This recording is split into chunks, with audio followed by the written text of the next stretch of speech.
Fenway Park opened its doors to Boston baseball fans back in 1912. In that first season, Smokey Joe Wood, Tris Speaker, and Harry Hooper brought the championship of baseball to Boston. Now, baseball has another new ballpark, Jacobs Field, the home of the Cleveland Indians. And this year, the Tribe and their long-suffering fans are hoping for a repeat of what happened in Boston over 80 years ago. For the first time in decades, the Indians have a very real chance at postseason play. Management was patient in Cleveland, and now they have a solid core of outstanding young players like Kenny Lofton and Carlos Baerga. And that, combined with veteran pitching, has the Indians in the lead in the race for the Central Division title. Today, the Red Sox will try to put a cork in the Indians' plans. Up next, the Red Sox battle the Cleveland Indians live on NESN.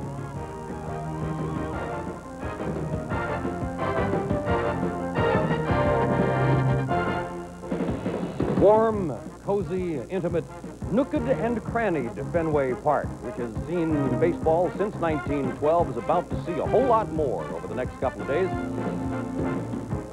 Hello again, everybody. I'm Tom Larson, and 4 games will be played here between now and approximately 8 o'clock tomorrow night. The Boston Red Sox and the Cleveland Indians play a 4-game series that's probably a little like getting stuck in an elevator with a mixed group. Some you like, some you don't, some that you don't even know. But you're going to end up spending a lot more time with them than you would really like. Nothing to do but suffer. Let's go upstairs to Bob Kurtz and Jerry Remy. Thank you, Tom, and good afternoon, everyone. No, Tom, we're not really suffering up here, but with the Red Sox, we'll be seeing an awful lot of the Cleveland Indians over the next 2 days. A day-night doubleheader here at Fenway today, followed with 2 more games with the Indians tomorrow. Indians, of course, have an excellent ball club. They sure do, Bob, and I think a lot of people around baseball are probably pulling for the Cleveland Indians. It's been years and years that they've had terrible ball clubs. They had the old ugly ballpark where nobody went. Now they got the new place, and really a lot of excitement in Cleveland. This is a fine club. The offense is tremendous. They're at the top of the league in most of the categories. They're a nice combination of fine young talent with some veterans mixed in, guys like Eddie Murray, of course, Jack Morris. They've added some guys in the offseason to really bring some stability. It's going to be a tough 4 games here for the Red Sox in the next couple of days. And the Red Sox the next couple of days, minus their manager, Butch Hobson, serving a 5-game suspension for his bumping incident with Larry Barnett back on July the 28th. So John Wathan's in the dugout. No stranger to managing John Wathan. Of course, he did some with the California Angels and, of course, the Kansas City Royals. Not much changes. Hobson's at the ballpark till right before game time. Then he has to leave the ballpark. He'll go home, watch the game on TV or listen on the radio, whatever. He'll probably come back between games and make the lineup out for Game 2, which is going to happen tonight. But from Wathan's point of view, he doesn't like to change very much. Obviously, you don't want to rock the boat with Hobson as the manager. But in game situations, he may be a little bit different. He has his own thoughts on when maybe he'll hit and run, sacrifice, and use the bullpen. So there will be a little bit of a difference. So the first of 2, the Red Sox against the Cleveland Indians. We're back with the starting lineups right after this.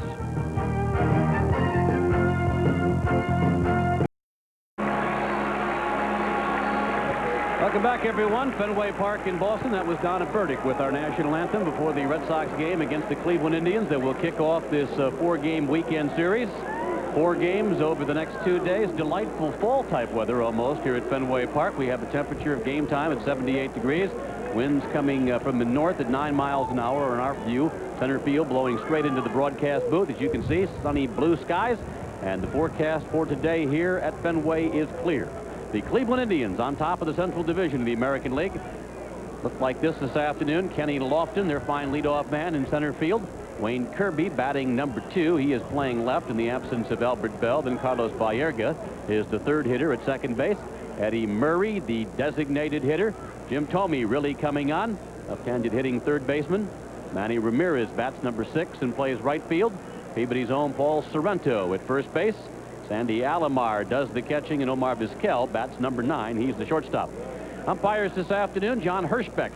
Behind the plate, he'll call the balls and strikes. Ted Barrett works at first base. Crew chief Rich Garcia at second, and Matt Winans is the umpire at 3rd. The Red Sox are 7th in the league in defense. They've made 76 errors in 108 games, and this afternoon they'll have Tim Nehring at 3rd base, John Valentin the shortstop, Carlos Rodriguez at 2nd, and Mo Vaughn at 1st. Left to right will be Tom Brunansky, Otis Nixon, and Wes Chamberlain. Rich Rowland gets to start in game 1 this afternoon, and on the mound will be right-hander Aaron Seeley. This will be start number 22 on the season for Seeley. He's even at 7 wins and 7 losses, a 3.77 ERA. Last time out against the Toronto Blue Jays, 3 unearned runs in the first inning of that ball game.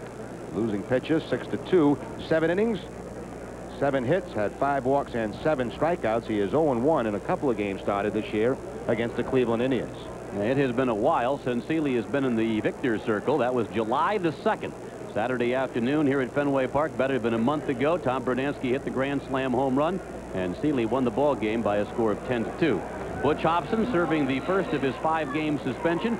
John Wathen, who has managerial experience both with the California Angels, with Buck Rogers out following that bus crash when he was the coach there, and was his own man. He was the manager for the Kansas City Royals for a couple of years. Leading it off is Kenny Lofton, Wayne Kirby, and Carlos Baerga against Aaron Seeley. Numbers on Lofton, very impressive. The .357 batting average to go with 12 home runs. Lofton, of course, leads the American League in steals and currently is 4th in the batting chase. Indians wearing their new road blues here. 1 ball and 1 strike to Kenny Lofton. Leads the majors in hits with 154.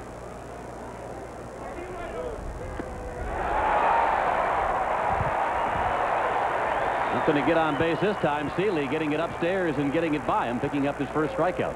Like Aaron Seeley going to a slider to pick up the first out of this ball game. And you're right, Bob, up around letter high. Usually Lofton won't miss that pitch, but that time swinging right through it. This Cleveland offense is 2nd in the league in batting average, 2nd in runs behind the Yankees, and 1st in home runs with 158 on the season. This is a potent offense. One way of keeping the potent offense in check, though, is to keep Lofton off the base to get things started. That they've taken care of here in the first inning. Now Wayne Kirby, the left fielder, steps in. Kirby goes after the first pitch, grounds it to second, flagged down by Rodriguez, over to Mo Vaughn in time for the out. A little more natural position, Rodriguez at second base, than he had the other day here playing third in place of Scott Cooper. Not much playing time, of course, with Valentin back for Rodriguez at his normal position at shortstop, but at second he's been very effective for the Red Sox with the quick hands.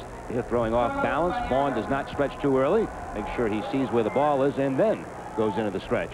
Most uncomfortable, obviously, Rodriguez looked was the other night at third base. Too quickly gone in the first inning for the Indians. Here's Carlos Baerga.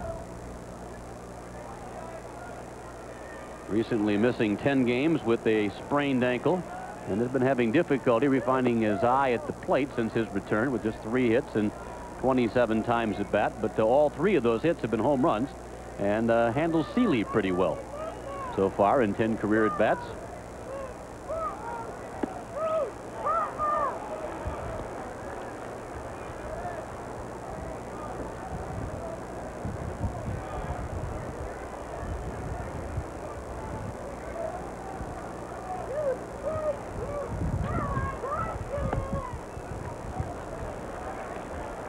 Three balls, no strikes.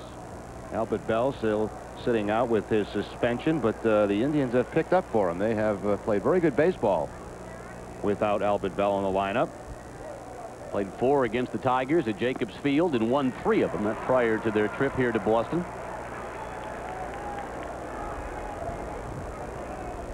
Cleveland marching into Fenway Park, sitting atop the Central Division in a virtual tie with the Chicago White Sox, but the Indians have it on percentage at the moment. Rodriguez boots this one, recovers, though, in time to throw out Baerga, and that will retire Visai. Cleveland goes 1-2-3 against Aaron Seeley in the top of the first. The Sox are coming up.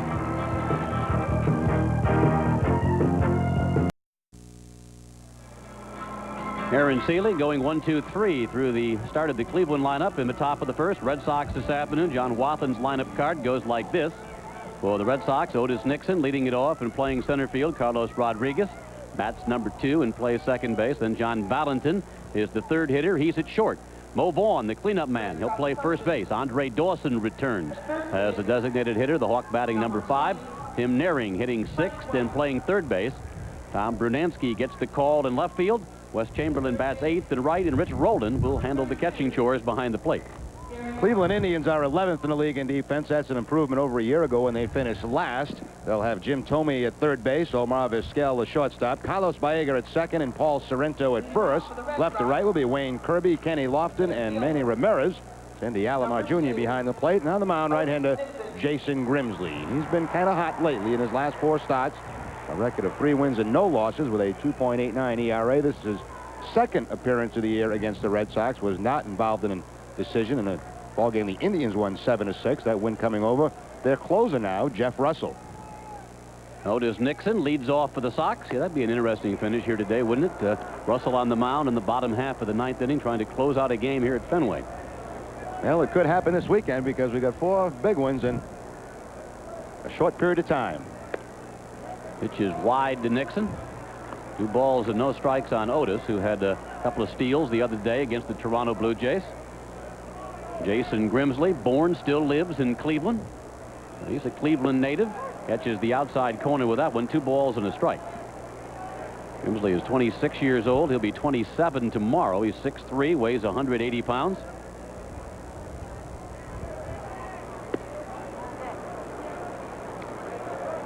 Three balls and a strike. No relation to former Major League pitcher Ross Grimsley, who was a left-hander.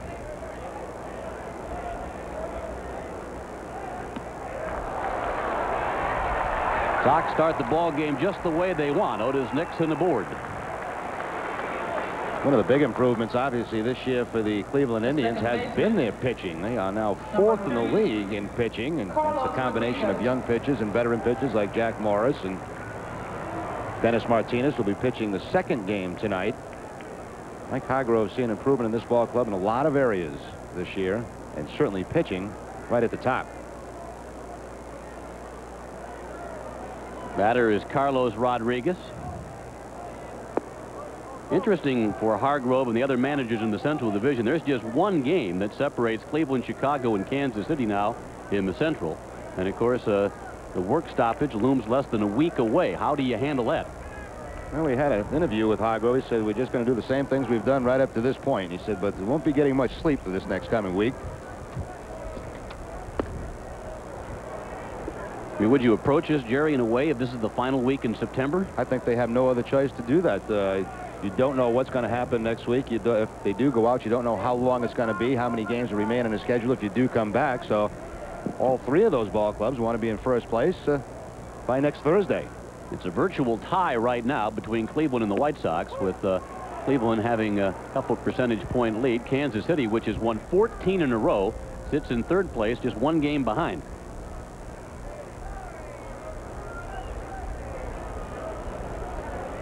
Kansas City home tonight against Seattle. Chicago plays on the west coast of California. Everything else tonight, by the way, in Major League Baseball this evening. Nothing else this afternoon. This is the only game in both leagues. Give you an idea what we're talking about in the Central Division. Cleveland back on top, 62-44. That figures percentage points ahead of the White Sox. And Kansas City charging hard in 3rd place. The Royals won now, what, 14 in a row? 14. Club record is 16.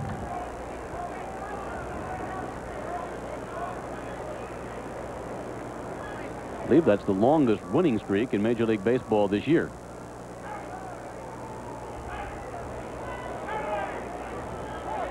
Of course, in the Eastern Division, the Yankees are on fire. They're something like 19-3 since the All-Star break. Frank White, first base coach. Otis Nixon there for the Red Sox to start the bottom of the 1st. Maybe Nixon not sure of a sign, or checking with Frank White, who will keep times on the pitches, on how long it takes him to deliver the ball to home plate. Maybe he's rechecking with Frank White on Grimsley's time.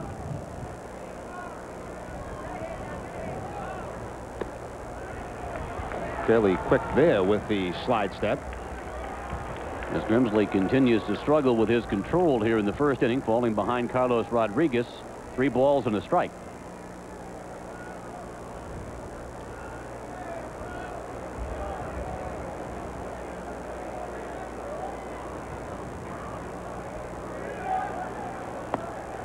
Up high, and the Red Sox have 2 aboard with nobody out.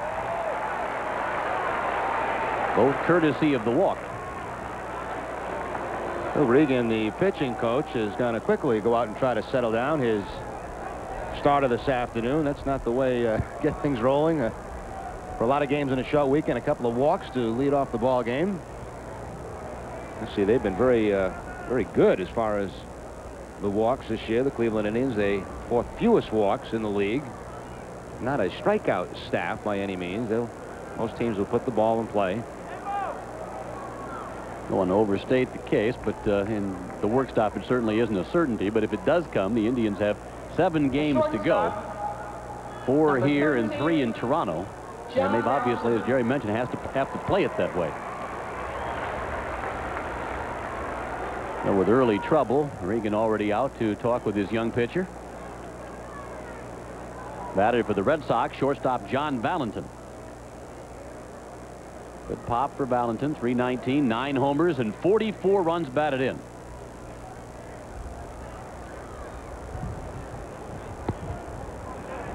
Missing away, 1 ball, no strikes.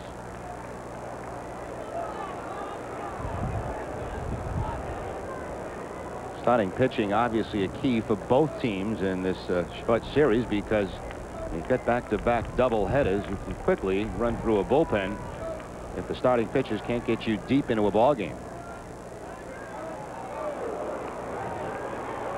Baerga cutting in, and getting back is Otis Nixon. 6 steals of third base so far this year for Otis Nixon. That trail runner Rodriguez always has to keep an eye on Nixon. Obviously he's running on his own, so if he breaks the third, Rodriguez has to be right behind him. Inside corner to Valentin, a ball and a strike.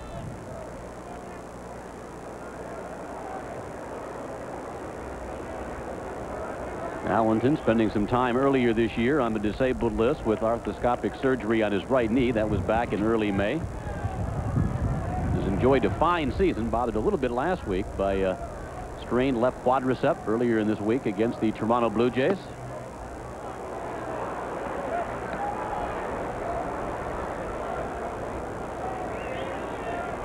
Red Sox, of course, without Scott Cooper. He has the bad shoulder. Standing some cartilage damage in that shoulder that eventually will require surgery. Right now taking some anti-inflammatories to try to quiet it down so he can get back in the lineup.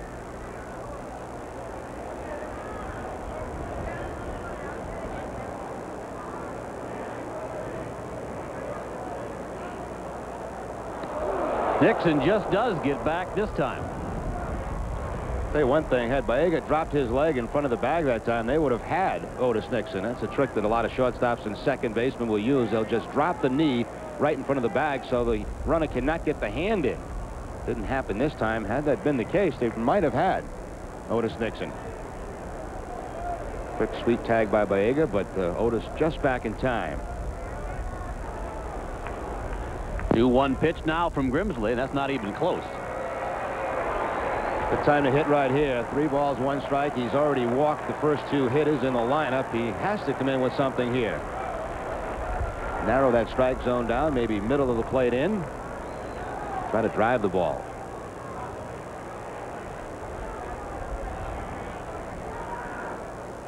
Valentin swings, fouls it back. He got one, didn't he? Just above the belt, right over the heart of the plate, but fouled it straight back.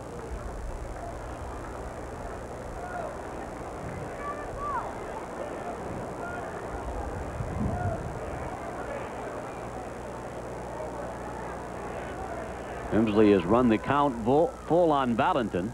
Here comes the payoff pitch. Valentin will pop it up. Foul territory. Sandy Alomar Jr., the catcher, over battling the wind, drops the ball. Alomar calling off Sorrento. Sorrento probably should have handled that coming in from first. I think Alomar was looking for help. As soon as that ball went up, he lost it in the sun. You could see him up there with his hand. He had no idea where it was. He just started running back toward the stands, and then now he's going to peek over at Sorrento. Sorrento's not even close to it, so Alomar's going to have to try to make the play. Bounces right out of the glove, and Valentin has a new life. As soon as that ball went up, you could see that Sandy had problems with the sun. Wind's blowing through here pretty good and well. Runners go. Valentin drives this one out to left center field. Hit pretty good. It's off the wall. Nixon scores easily. Here comes Rodriguez. He's heading home as well. Here's the throw to the plate. He's safe. And the Red Sox take a 2-0 lead. Ball gets away, and Valentin will move to third base. Valentin knocks in a pair with a double off the wall.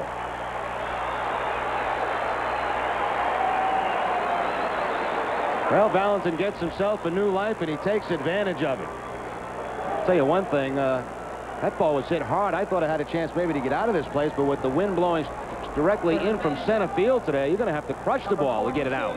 It's going to find its way about halfway up the wall. That's going to be good enough to score the two guys that walked, Nixon and Rodriguez. And then on the relay, the ball will get by Alomar, and Valentin will move on to third base. Botched foul ball really hurting the Indians. Red Sox taking advantage. They have a 2-0 lead. Valentin at third. Still nobody out. And Mo Vaughn at the plate looking at a called strike.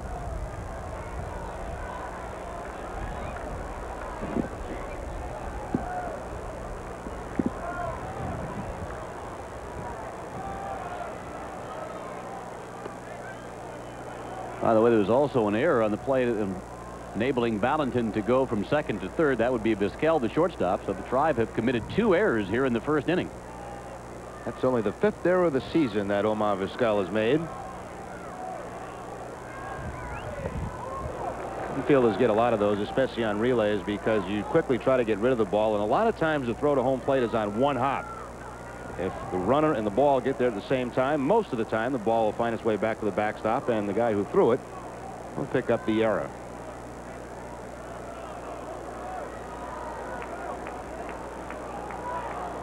2-1 pitch here to Mo Vaughn. Ground ball right side. Sorrento makes the play unassisted. Valentin comes in to score. Vaughn picks up an RBI, and the Red Sox have a 3-0 lead. Infield playing back all the way around against Mo Vaughn with the man on third base. All you have to do is make the contact, and you've got a pretty good chance of driving in another run. John Valentin getting congratulations from his teammates. Grimsley really nobody to blame in this inning but himself, walking the first 2 guys. Designated hitter Andre Dawson looking at a called strike. Dawson reinstated from the disabled list on Thursday. Second stint on the DL this year.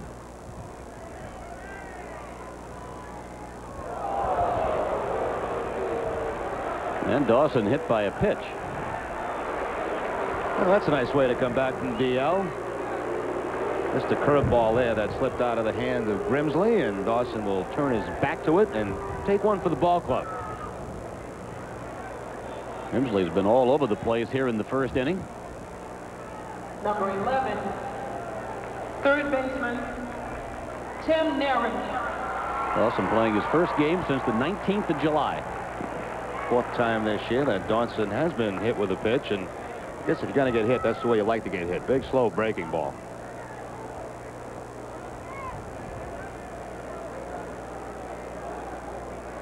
Batter for the Red Sox, third baseman Tim Naring.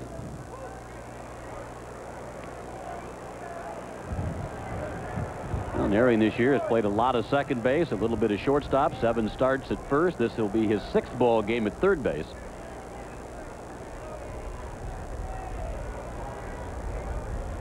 Him hitting a .289 on the year, 7 home runs, 40 runs batted in.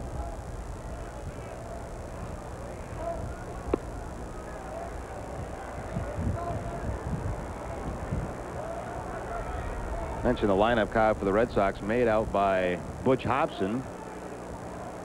And then once the game starts, Hobson has to be away from Fenway Park. Off the premises. Yeah, it used to be they could hang around here, but they found that managers were still managing games and even on suspension, maybe from the clubhouse or from the press box. So they have changed that rule where now the manager has to leave completely.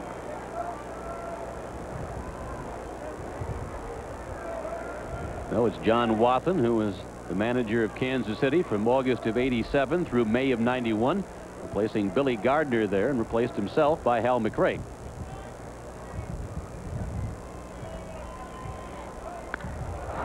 Naring to left field. Kirby charging over, won't get there, falls for a base hit. Dawson stops at second. Red Sox with 3 runs in, runners at first and second, and still only 1 out. Like everything going wrong for Grimsley here in the first inning. First is the control. Now this base hit comes right toward the end of the bat for Tim Naring, and it'll drop in front of Kirby, who has been playing a lot of left field since Bell has been on the suspension list. Drops in front of him, and Red Sox have a little first and second action.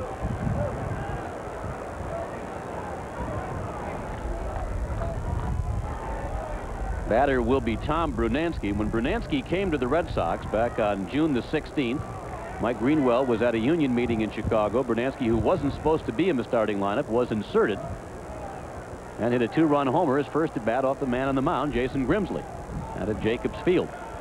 They gave up home runs that day to Brunansky and Cooper in that ball game.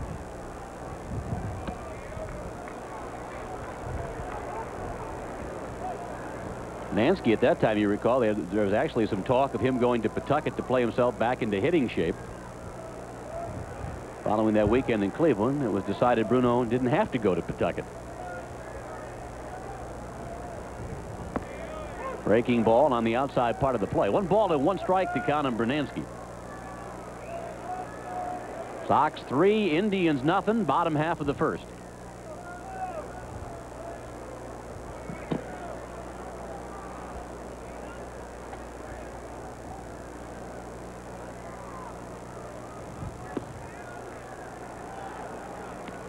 At this point, Grimsley is just trying to avoid disaster here in the first inning. He would dearly love to get a double play ball and just settle for the Red Sox having 3 runs on the board.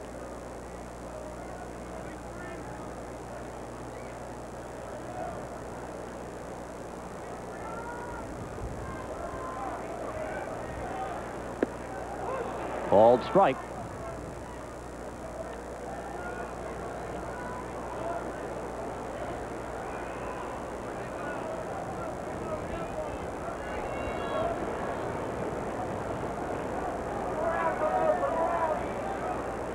Two-two pitch to Brunansky. Ground ball toward short. Play by Vizquel. They'll get 1 at second, and that's all they'll get. Hard slide coming in by Tim Naring. Plus the ball wasn't hit that hard. Dawson goes to third, and Brunansky safe at first on the fielder's choice. Vizquel certainly playing that right at shortstop, making sure that he gets at least the 1 out at second base on the force, and then leave it to Baega to try to turn over the double play. Well, Naring was going to not allow Baega to turn it over. Again, with a fairly hard slide, take the legs out from Baega, and no throw to first base.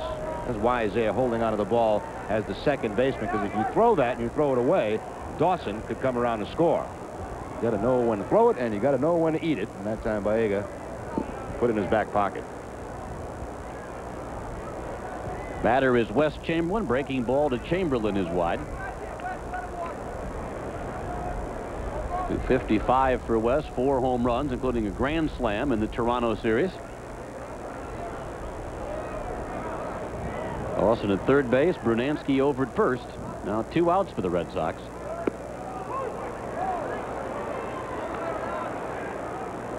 One and one the count on Chamberlain. Mike Hargrove, 3rd full season as manager of the Indians. He replaced John McNamara.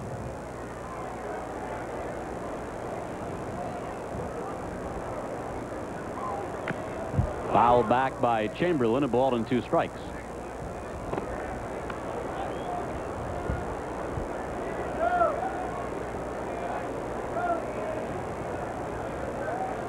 A lot of pitches thrown by Jason Grimsley here in the first inning. 35 pitches here in the bottom of the first.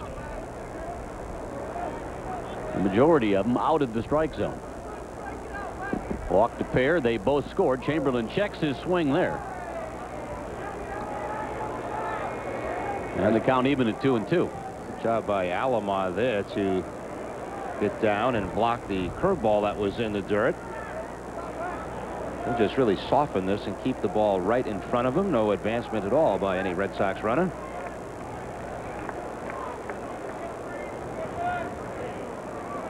Chamberlain tapping it foul at the plate again. It's a lot of pitches now, up to what, 37 pitches, and figure an average of a pitcher like Grimsley, maybe 15 an inning.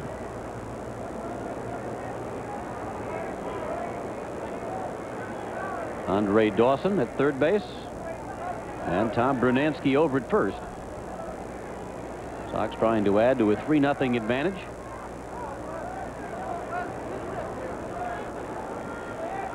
Grimsley deals 2-2, called strike 3, and that'll do it for the Red Sox in the first inning, but they pick up 3 runs on 2 hits and lead the Tribe 3-0 after 1.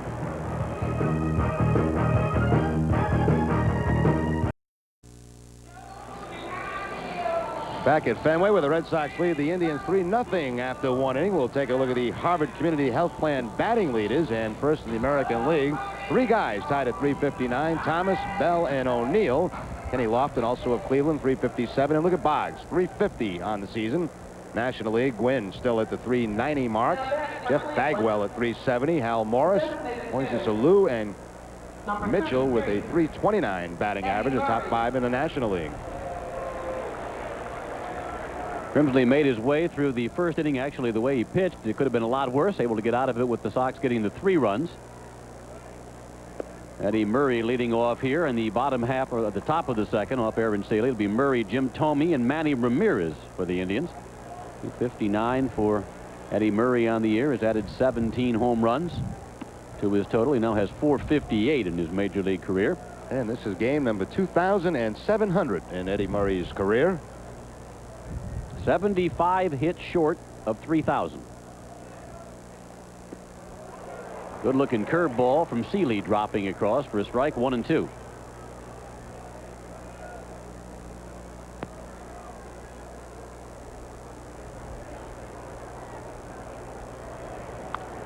Fouled back by Murray. A couple of reasons to bring Murray to Cleveland, obviously, to leadership, a guy that's been around a long time, and young players can look up to, talk to, and also to hit behind Albert Bell, and that certainly paid off for Bell this season. Swing and a miss, struck him out. Second strikeout this afternoon for Aaron Seeley. Well, both strikeouts in the early going for Seeley on the curveball. Took a little something off this curveball and had Eddie Murray well out in front of this pitch. Third baseman, Jim Thome. Big long stride by Murray out on that front foot and not able to make the contact. They put Murray, the veteran switch hitter, behind Bell in the normal lineup that they have, and he has done his job in protecting their big power hitter. Bell will return for the second game of a doubleheader tomorrow. Indian third baseman Jim Thome. Tribe have been waiting a while for Thome to fully develop at third base. He's gone back and forth between the majors and the minors the last couple of years, but obviously a solid year this year. 265 with 19 home runs, including 3 in a ball game earlier this year against the White Sox. Talking about all the attention, obviously, on guys like Bell and Baega and Lofton, but this part of the lineup, Thome, Ramirez, and Sorrento, they have certainly added their home runs. Thome with 19, Ramirez with 16, and Sorrento with 13. So they're getting good production right through the lineup. You mentioned Cleveland leads the league in home runs with 158. The Indians have 8 players with 10 or more home runs. The power is distributed throughout the lineup.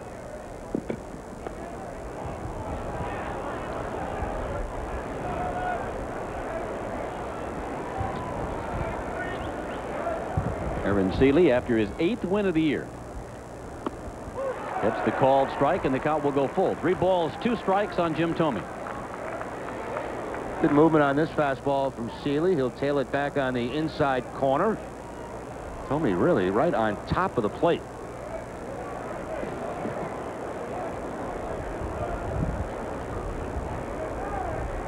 Curveball lifted in the air, center field.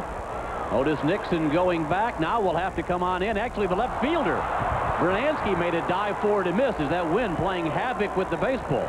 Thome winds up at second base. It was hit well, but knocked down by the wind. And in the end, it was Bernansky that made a dive. See both Nixon and Bernansky looking up both at the sun and also that wind, and man, it really hold that baseball up. We have not seen this wind here at Fenway Park since probably back in April sometime. Yes, he looks like he called them off and then could not catch up to it. The ball will drop in, and it'll probably go as a double. For Thome, let's see how they score it. Most of the time, if you don't get any leather on it, it's probably going to be a base hit. Now, base hit up on the board, so it's a double for Thome. Wind is a gustin' here at Fenway Park. Thome at second base with 1 out. Manny Ramirez, the right fielder, the batter.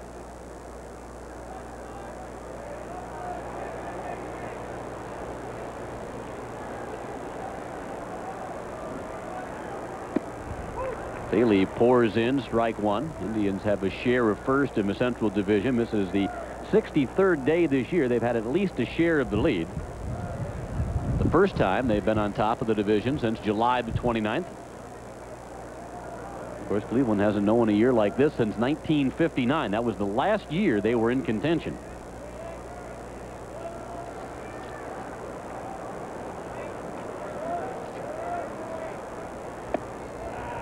Pitch missing, down and in. Indians have gone 40 years now without winning a pennant. 1954, they lost 4 straight that year to the New York Giants in the World Series after winning 111 games during the regular season. They, along with Texas, Seattle, the Yankees, and Expos, the longest drought right now among the Major League Baseball squads.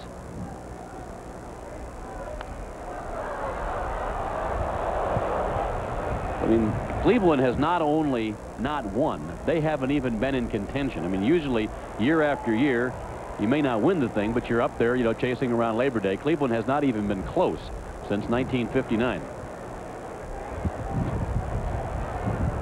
Which is why a lot of people around Major League Baseball are pulling for the Tribe. Put together an exciting young ball club, have sold out 28 straight home games at Jacobs Field. There was a time when players would have no-trade contracts or partial no-trade contracts, and you could name so many teams that you did not want to go to, and most of the time Cleveland was right at the top of that list.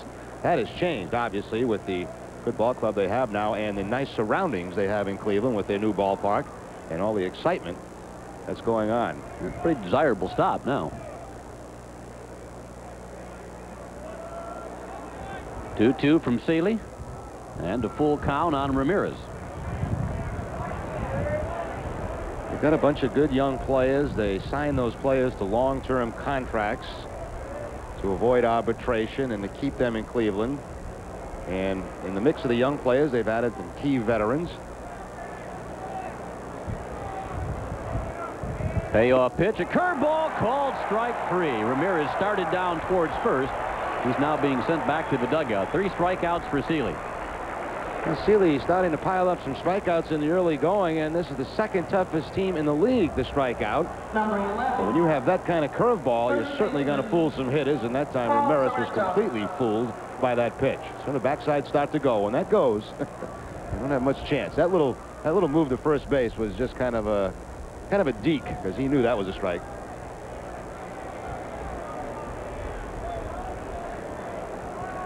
Batter is Paul Sorrento. Sorrento had a home run off Seeley here the 24th of May in a 5-3 Indians win at Fenway Park. Peabody's own has 13 round trippers for the year, 59 RBIs, a solid .281 season.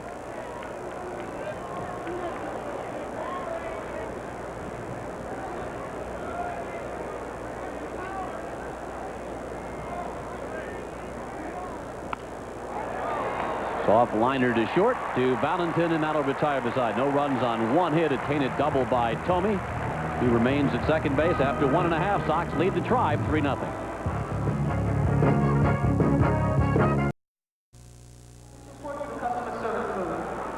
Thank you. Watch the greatest moments of baseball laced with the emotions and skill filmmaker Ken Burns creates in his new epic film, Baseball. An Evening with the Heroes takes place this Sunday, August 7th at the Harbor Lights Pavilion. Due to public demand, general admission tickets have just been added. They are on sale for $20. Tickets can be purchased at the door. Fan Fest, of course, continuing this weekend over at Fan Pier. We're continuing here at Fenway Park. Back-to-back doubleheaders. Sox so far have had 2 doubleheaders this year. They have split them both. One with Seattle and then one this past Monday night with the Toronto Blue Jays. They'll be playing 2 doubleheaders in as many days against the Indians. Rich Rowland leads off here in the second, then back to the top of the order. Otis Nixon and Carlos Rodriguez. I think we went through this before, Bob, but I'm not sure that they count this as a doubleheader, this split admission. I think they're considered 2 single games, but I'm going to have to check on that, because I remember last time this happened, we were talking about the same thing. I'd imagine to the players they feel like a double. Oh, yeah, it feels worse than a doubleheader, because they're going to sit around for about 3 hours between games.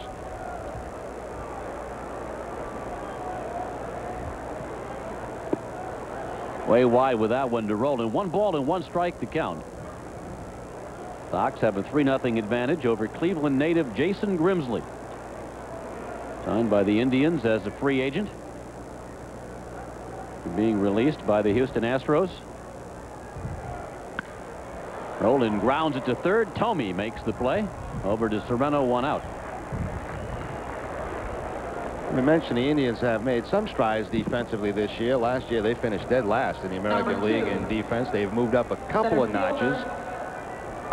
Back up on this ground ball for Thome, but he quickly gets swayed around on his throw to first base and has time to throw out Rich Rowland. One of the reasons they went out and got Vizquel to play short. Yeah, Vizquel has really solidified the middle of the diamond. Of course, Kenny Lofton, a tremendous center fielder.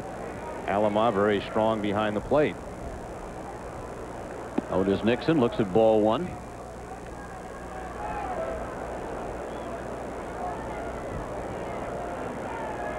Indians are 5-1 against the Red Sox this year, including a 1-1 mark here at Fenway Park.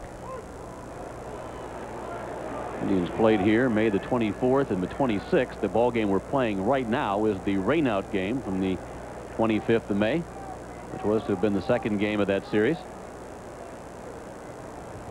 Nixon ground ball past Thome in at third into left field, base hit. Second straight time and Nixon's been aboard here. Nixon will drive third baseman absolutely crazy. Always the threat to bunt down at third base, so they all have to play him in very shallow, and now perfectly slaps the ball right by Thome. Really nothing Thome can do. He's in maybe 10 feet from third base. We'll just watch that ball go to his right. Only the single for Nixon as they shade him toward the line. Being reacquainted again with Paul Serrano at first base. Carlos Rodriguez, the batter. Next stolen base for Nixon will be number 40 on the season for him.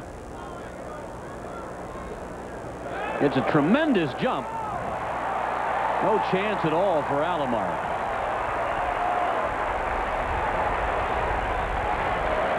Well, as soon as that leg came up for Jason Grimsley, Nixon was off, and he had at least 3 or 4 steps to second base before he got rid of the baseball. No chance at all for Alomar, and in his effort to try to rush, ball just bounces right out of the glove. Look at that jump. Stolen base number 40. He's been thrown out 9 times, and he is still third in the league in stolen bases. That's when you take off, you know you've got it. All you do is you hope that the guy doesn't swing at it.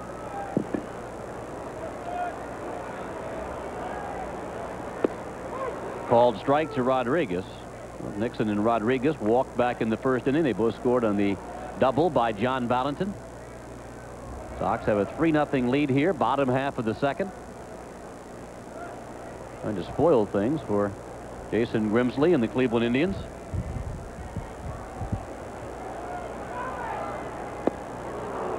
Swing and a miss by Rodriguez. Well, one thing we know, the Chicago White Sox and Kansas City Royals just became big Red Sox fans for the next couple of days, hoping they can take a few of these games from the Indians. Yeah, this is baseball night on the Baseball Network, so every other game starts at 8:05 tonight. Everybody is sitting back. This is the only game going. So that makes us the big show then. Makes us the only show. That'll advance Nixon to third base. Baerga over to Serrano.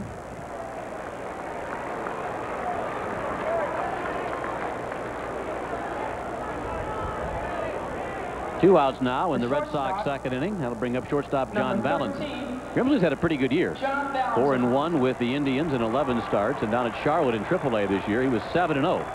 And he has a combined record this year of 11-1. Valentin, as always, has found Fenway to his liking this year, including back in the first inning when he reached the wall.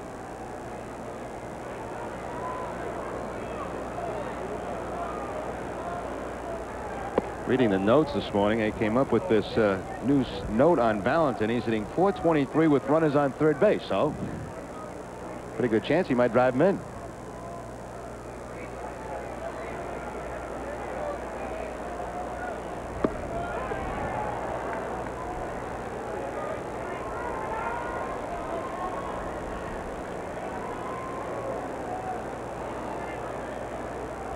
Ball and a strike to count on Valentin. Trying to deliver Otis Nixon from third base with 2 outs here in the bottom of the second. High High fly ball left field. Kirby going back, looking up, trying to stay with it. Can't come up with it, and to score comes Nixon, and Valentin will wind up at second base. What a day we're going to have here at Fenway. Nixon scores. The Red Sox have a 4-0 lead. On a normal Fenway Park afternoon, Valentin have a good chance to already have a couple of home runs in this game. Certainly this ball, with the wind going in the other direction, will have been way out of this place. Instead, it's going to hit right at the top of the wall. And Valentin will have his second double of the afternoon. He didn't set by very much at all. Nixon obviously scoring easily from third. Valentin has knocked in 3 of the Red Sox 4 runs. Mo Vaughn, who has the other RBI, is at the plate.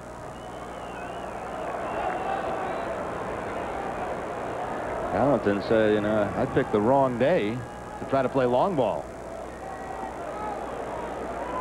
Instead of 2 4-baggers, he has 2 2-baggers.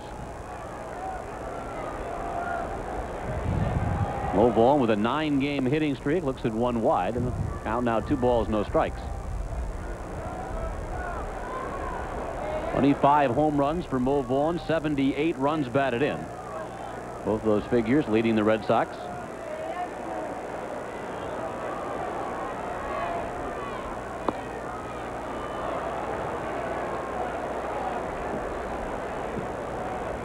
Very careful hit of Mo Vaughn. First base open. Right-hander on deck. Not even close. First 3 pitches. It's the automatic in. Most of the time, Vaughn will have the green light on the 3-0 count. Didn't look like that time he had any intention of swinging. Maybe not thinking he was going to throw him a strike at all. And Mo's way off the plate this afternoon, isn't he?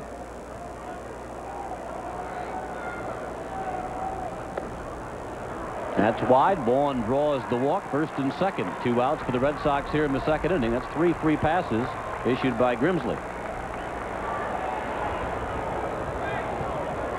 The designated hitter, number 10, Andre. Not exactly what Hargrove wanted to see here early in the first game of this series. Of back-to-back doubleheaders, we'll call them. Already 56 pitches here in the second inning.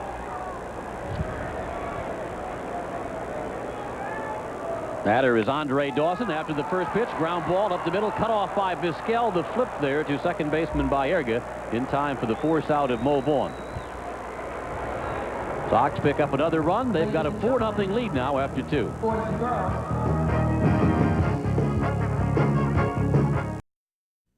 Homestand, the Sox head out to Minnesota for a 3-game set with the Twins, and NESN will have the coverage for all 3. Join Tom Lawson for Red Sox Digest Monday at 7:30, and then it's the Sox and the Twins live at 8 o'clock. Now 4-0 lead for the Red Sox. John Valentin has knocked in 3 of the 4 runs. A pair of doubles, has reached the wall twice already in this ball game. But as Jerry had mentioned, on a normal day here at Fenway, would have reached the net twice. Sandy Alomar, the Indians catcher, leading it off, a number 8 hitter, followed by Omar Vizquel. Then back to the top of the order, and Kenny Lofton. Alomar swinging the bat pretty well. Has hit safely in 20 of his last 23 games as that one sails back 2-0. Tony Pena is scheduled to, well, at least he was telling me he was going to catch the second game today. He catches Dennis Martinez, and he's looking forward to getting a start here at Fenway Park. Imagine he would probably catch one of the games also tomorrow.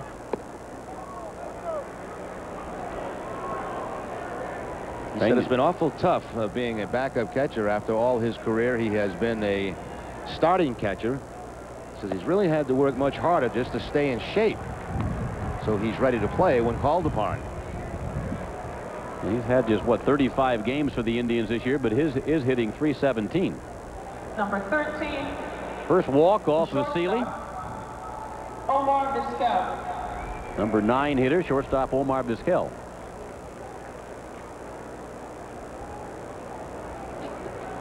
.266 on the year, 1 homer and 25 runs batted in.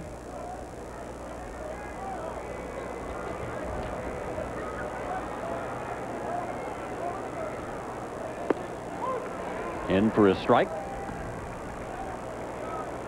Omar Vizquel leading all major league shortstops with a .987 fielding percentage.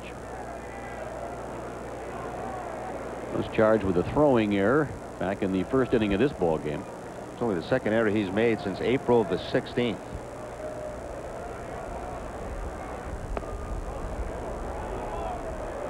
Fewest errors by a Cleveland shortstop is 8.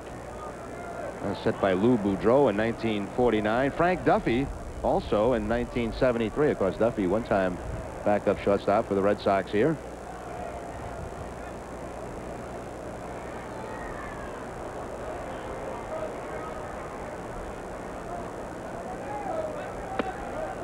Vizquel came to the Indians, we mentioned, from Seattle last year, and early this year was taken out by Pudge Rodriguez in a play at second base at Jacobs Field. Led to some bad blood between the two ball clubs.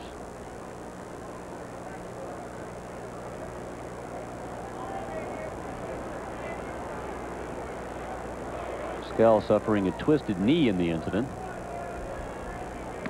Now that's like target practice for Indian pitchers every time they face Rodriguez now after that slide, taking out Vizquel and injuring him. Yeah, he has sat out. Rodriguez has a number of the ball games between the Indians and the Texas Rangers. And when he's been in there, had to hit the dirt a couple of times.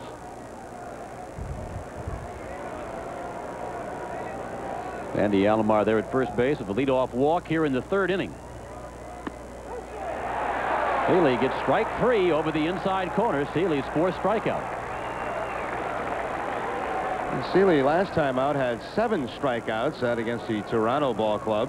First 2 times he faced Cleveland, he had 3 punch-outs back on May 24th and 4 in a game at Cleveland on June the 16th. So he's got a pretty good chance to beat all those numbers here this afternoon. Once again, tailing that fastball on the inside corner. Vizquel didn't think so. A mild protest. A long afternoon. You've got to be polite early in the game.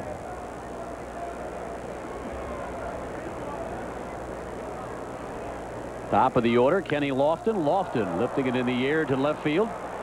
All the fly balls have been an adventure so far. Bernansky shielding his eyes there, making the catch. Fielders from both sides have had their difficulties.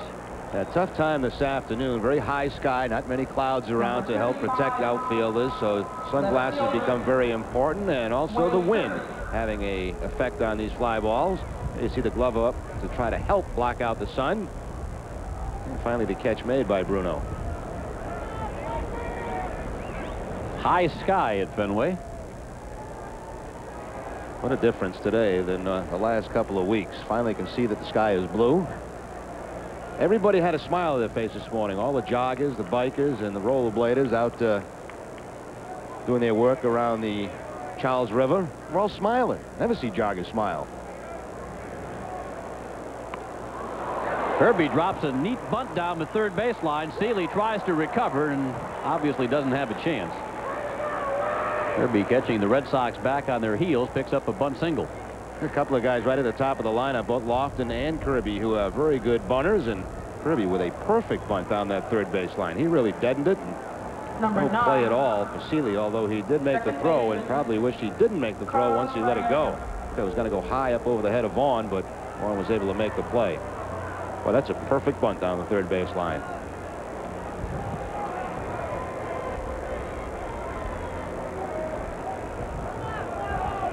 Seeley now has to contend with Carlos Baerga.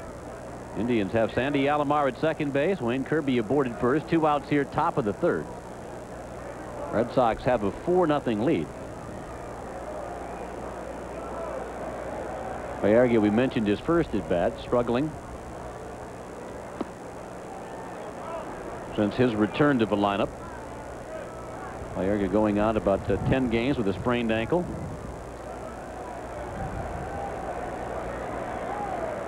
But a dangerous hitter, .313 on the year, 17 home runs and 74 runs batted in.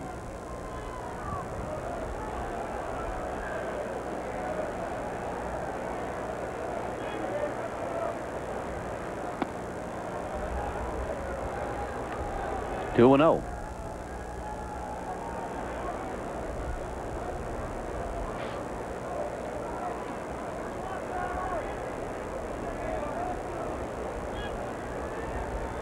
5 weeks for Seeley since his last win. Came on a Saturday afternoon game here at Fenway. Beating the A's 10-2, but 5 weeks since then, he's still looking for win number 8.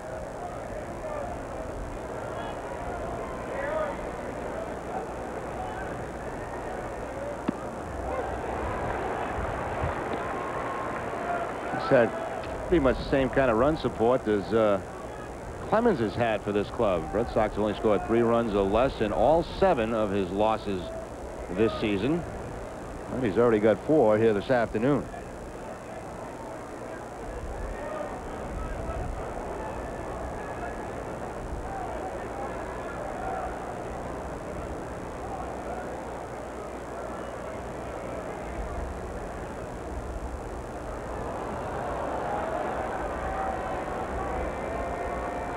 Alomar scrambling back at second base, but no one there for the Sox.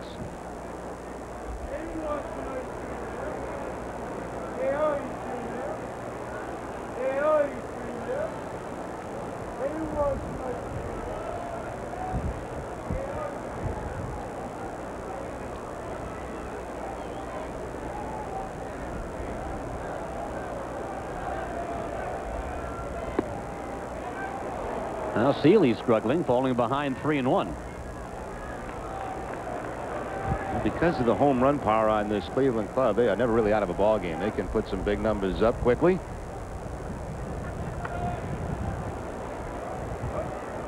Seeley, a very quick worker, good rhythm with nobody on base. We start getting traffic like the Indians have now. Alomar at second and Kirby at first. Seeley will slow down considerably on the mound. Working deliberately now to Carlos Baerga. Little pop up. John Valentin at shortstop will make the catch, and that'll retire the side. No runs in the inning on 1 hit. No Boston errors, 2 left. Seeley and the Red Sox still with a 4-0 lead after 2.5.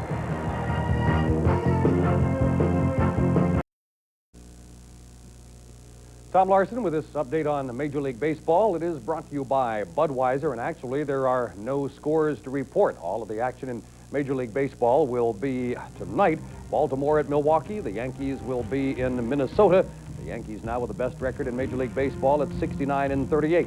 Tigers play the Jays in Toronto, and the Royals continue their late pre-strike bid for a spot in the postseason. If there is one, they're home against Seattle, now have won 14 straight.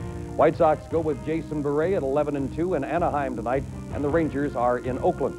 In the National League, Greg Maddux, 1.70 ERA, works for the Braves against the Reds. Montreal at Philadelphia, the Giants in Houston facing Pete Harnish, who's given up 11 runs in his last 11 innings of work. The Marlins in New York, the Cardinals in Pittsburgh, the Padres in Chicago, all National League games with a start time of 8:05. I'm Tom Larson. This Major League update has been brought to you by Budweiser. Back upstairs to Bob Kurtz and Jerry Remy. Okay, thank you, Tom. Here it is 4-0 in favor of the Red Sox over the Cleveland Indians. Sox coming to bat here against right-hander Jason Grimsley, bottom half of inning number 3. He was telling me a great stat on the Montreal Expos today, going back to, I think it's August 26th of a year ago. August 20th of 1993. The Expos have won 99 games in that span and lost just 48. They're 69-39, 30 games over. Starting play tonight, they've got a 5-game lead over Atlanta. These are the 2 best teams in the National League. High and tight on Naring, hits the deck. Ball didn't hit him, but Naring staying down on the ground. I don't believe the ball hit him. I didn't think it did either.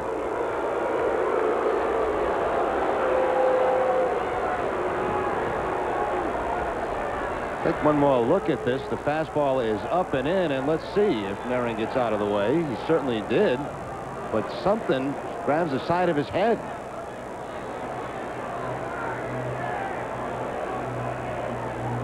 Must have just caught him. But he's being awarded first base. Didn't hit him full, but it had to at least nick him.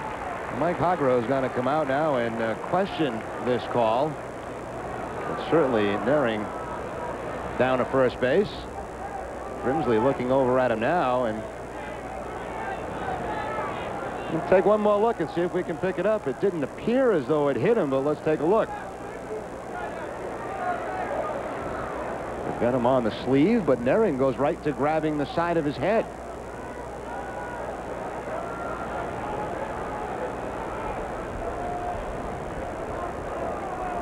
Well, he's okay, and he's down at first base, so player's going to stand, and he's looking at his helmet like maybe the ball deflected off that helmet.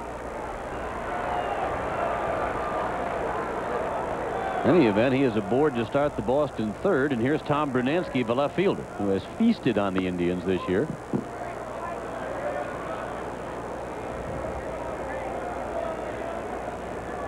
Bruno with .222 on the year, 9 home runs and 31 runs batted in.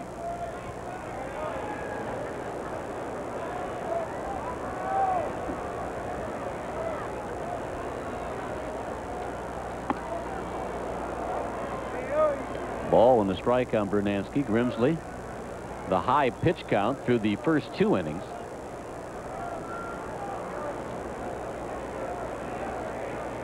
In a devil of the time figuring out who's supposed to start this ball game for the Indians today. We were told Chad O.J., then Grimsley, then O.J. again, and finally it was Grimsley.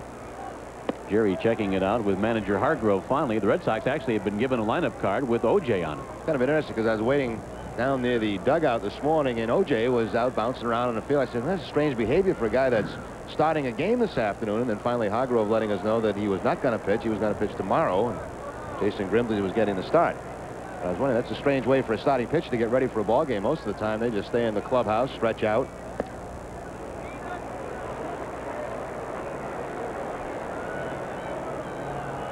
Grimsley continues to labor here in the third inning.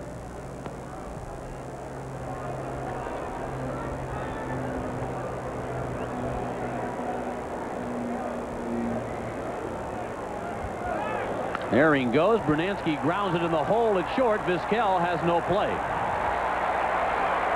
Base hit for Brunansky. Well, by getting movement on the 3-1 count, the Red Sox stay away from at least the force play. That's the only chance that Vizquel would have had, was to go to second base and get a force. But Nehring off on the 3-1 count. Vizquel won't be able to do anything when he makes his play on the backhand.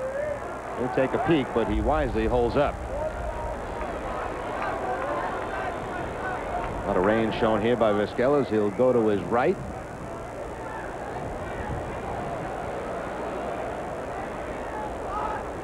Batter for the Red Sox is Wes Chamberlain. Chamberlain called out on strikes back in the first inning. Drives this one on a line to left. Kirby is there to make the catch.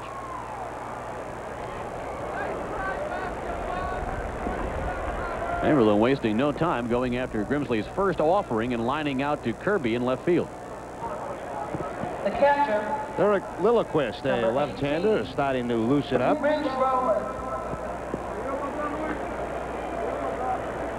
Grimsley so far has not really been able to find a rhythm at all. He put 3 runs in the first inning, 1 in the second. Sox have 2 aboard with 1 out here in the third.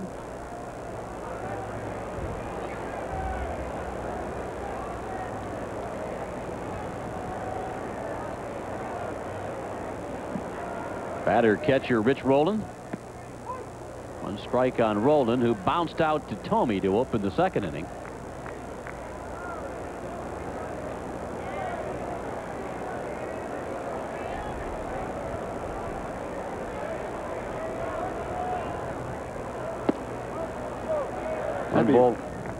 One ball, 1 strike. Be willing to bet, Bob, that John Watson may be a little bit nervous before this game this afternoon, even though he has managed many games at the major league level. He's not done so in a while. And I imagine his night's sleep last night was maybe not quite as smooth as it's been for most part of this season, going over different situations and how he'll handle them. And Johnny Pesky just off to his right. Yeah, there's a difference when you're the man responsible for executing the game. Mentioned he replaced Billy Gardner as manager of the Kansas City Royals. John, of course, a longtime Royal, played 15 years in Kansas City, played on all of their championship clubs, all of their 6 American League Championship Series winners and or series teams, and the 2 World Series teams, 80 and 85.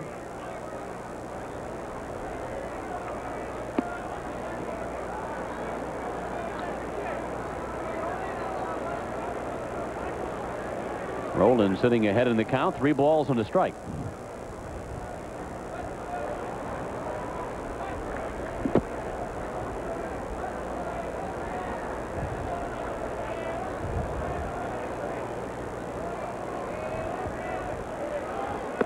Not even close. Bases are loaded.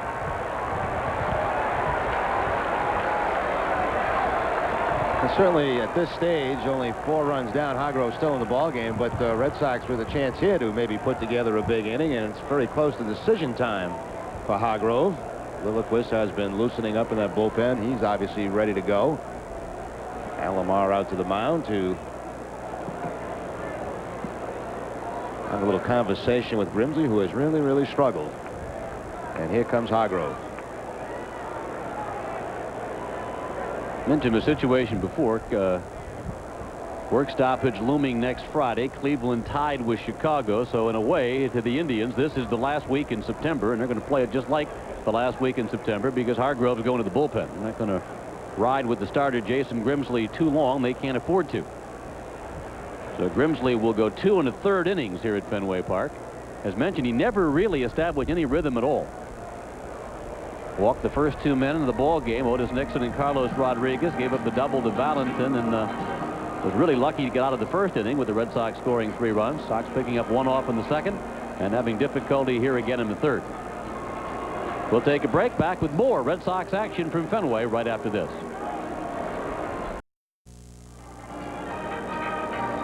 Bottom of the third inning, the Red Sox have the lead 4-0. Sox also have the bases loaded with 1 out.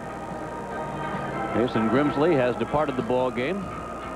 Rough afternoon here at Fenway Park, and taking over will be the left-hander Derek Lilliquist. This will be the 35th appearance of the season for Lilliquist. All of those out of the bullpen. A record of 1 win and 3 losses. 5.92 ERA. With a total of 24 1/3 innings, allowing 28 hits. He has struck out 10, walked 8. Opponents hitting .301 off the Indian left-hander. The last time he worked in a ball game was against the Tigers. That was on the 2nd of August. Pitched an inning in that game, 1 hit and 1 run. And he's in a real difficult position here with the bases loaded and still only 1 out in this inning. He's facing Otis Nixon. Lilliquist, a 28-year-old left-hander, product of the University of Georgia, and the former Bulldog now makes his home in Vero Beach, Florida. He inherits Naring at third, Brunansky at second, Rowland at first, and only 1 out. Move to the left-hander, moves Otis Nixon over to the right side of the plate.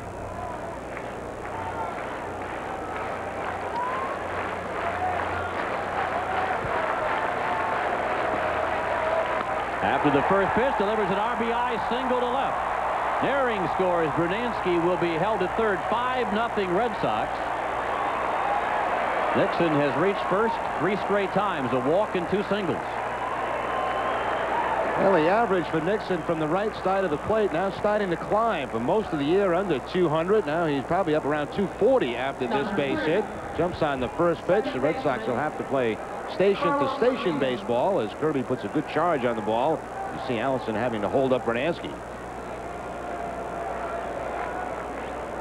Numbers from the right side starting to rise for Otis Nixon. Pretty good numbers there with the bases loaded.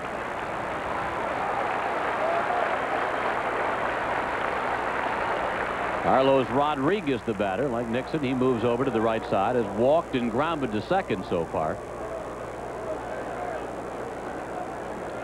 Red Sox with a 5-0 lead.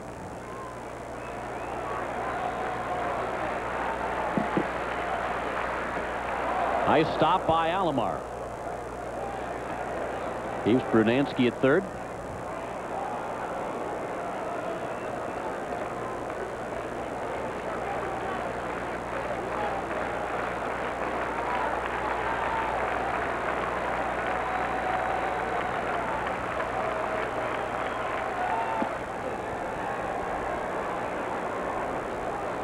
Given the situations where you have back-to-back double headers like this, somebody on a pitching staff is going to have to take one for the club. If you get a ball game where one team is running away, there's going to be a pitcher have to stay in the game just a little bit longer than he would probably like at times. Suck up some innings. Rodriguez ground ball to short. Should be 2. There's 1 by Erga, getting it over to Sorrento. The double play ball will get the Indians away from any further difficulty. Sox do pick up another run. They've scored in each of the first 3 innings and now have a 5-0 lead after 3.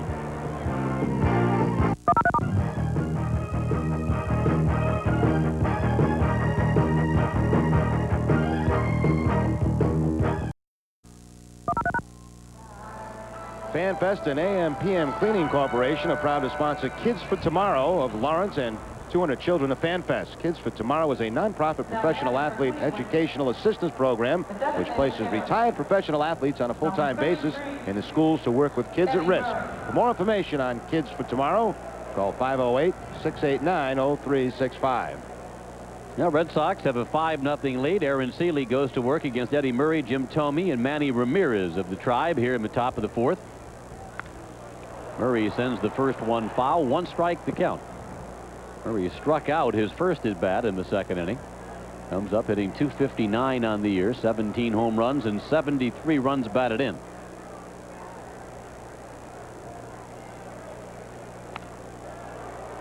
To left field, Brunansky. Under it, makes the catch, 1 out.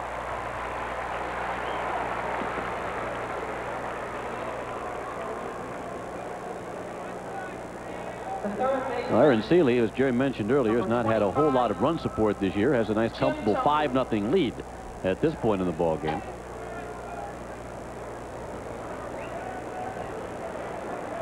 Batter is the 3rd baseman, Jim Thome.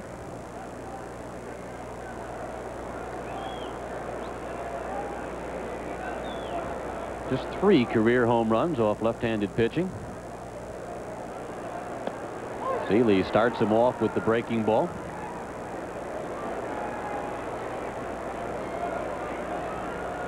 "14 career wins for Aaron Seeley, 7 last year. He was 7-2. He's gone 7-7 so far this season.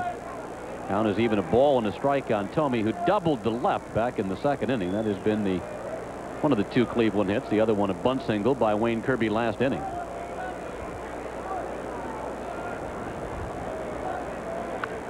Thome fouls it back. In the case of Thome's double, it was a ball that on a normal situation would have been caught. Otis Nixon. Ball was hit pretty well out to center field. Nixon went back. The wind knocked it down. Brunansky tried to help out. The sun was also a factor on the play. Brunansky ended up trying to make the catch, diving for it, couldn't come up with it, and Thome was awarded with double. Fastball upstairs. Count even, 2 balls, 2 strikes.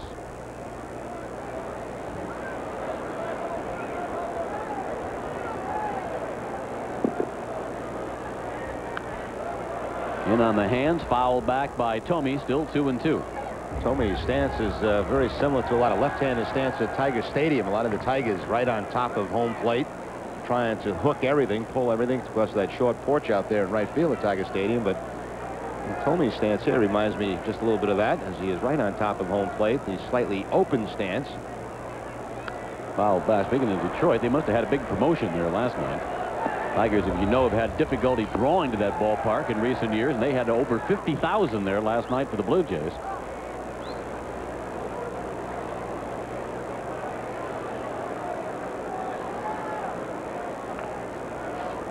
Oh, it wasn't in Detroit. That's why. I was in Toronto last night. Jerry's pointing out to the score. I couldn't figure out what. Look at the box score this morning. Well, they must have been a bad day or something. But it was at Sky Dome, where you always have 50,000 people. That would explain the 50,000. Yeah, that explains it in a hurry. Indians just coming off a series against the Tigers. They won 3 of 4 at Jacobs Field. Those were the 4 games Cleveland's played so far without Albert Bell. Thome fouling it back.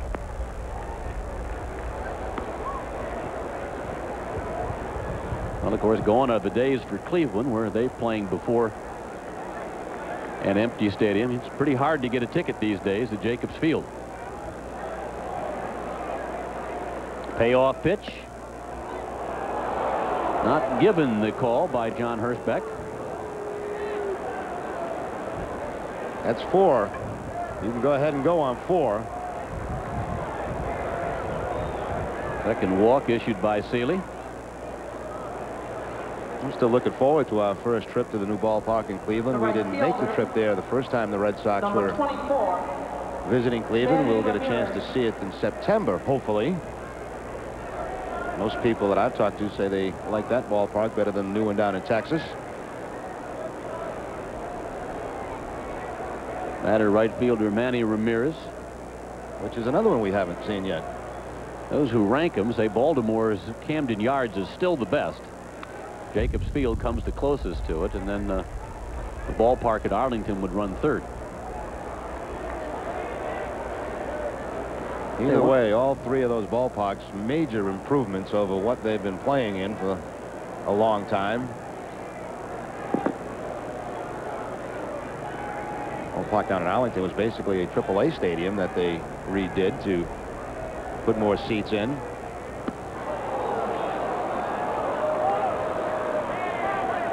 Ball and a strike on Manny Ramirez. And hopefully that trend will continue. When they build new stadiums now, they would be strictly baseball stadiums. Yeah, they've certainly gotten away from the multi-purpose stadiums of the 1960s and early 70s.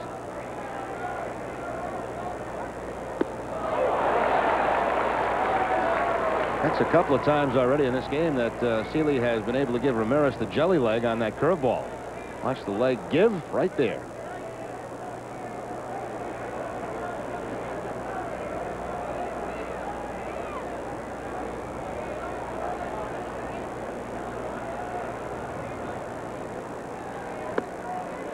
I would imagine this afternoon it may be difficult to pick up Seeley's curveball on Saturday afternoon. A lot of white shirts out in center field. Of course, Seeley fairly tall, comes over the top of the curveball, and it might be tough for hitters to pick up that pitch. Talk about Paul Molitor and his quiet bat. Watch Ramirez here, back and forth, and finally gets it set and misses the curveball. Seeley picks up his 5th strikeout. Second time he's gotten Ramirez. Oh, Ramirez that time had a swing at it anyway, and a swing like he was looking for the curveball, but just couldn't make the contact. Curveball stayed inside for Seeley, but able to strike him out for the second time this afternoon.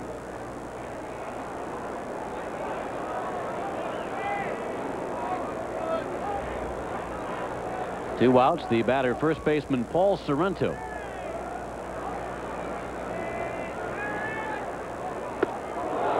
That'll move him off the dish. 1 ball, no strikes. Another home run for Jeff Bagwell last night for Houston. He knocked in 5 runs in the ball game. He's having a lousy year, isn't he? Yeah, 38 homers now and 112 runs batted in.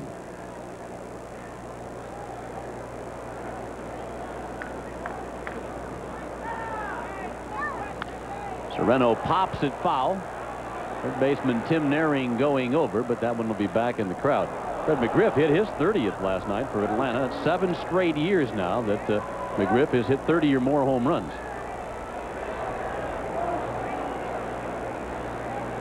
I think the 112 RBIs is a club record for the Houston Astros. It's pretty good considering you have about 1/3 of the year left.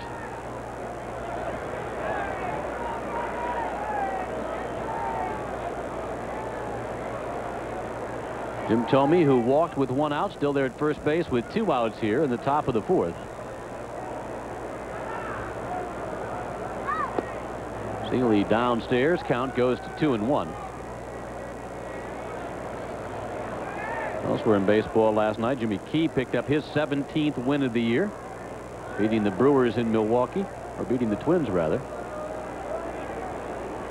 Yankees 19-3 since the All-Star break, have a 10-game lead now over the Orioles in the Eastern Division. Yeah, really scoring some runs too, the New York Yankees. 641 runs they have scored to lead the American League, just ahead of his Cleveland Indians. They were trailing Cleveland just a couple of games ago, but they've been piling them on.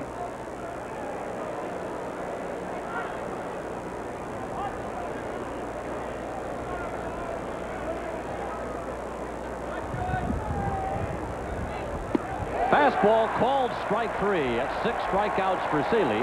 No runs, no hits, no errors. And 1 left for Cleveland after 3.5. 5-0 Sox.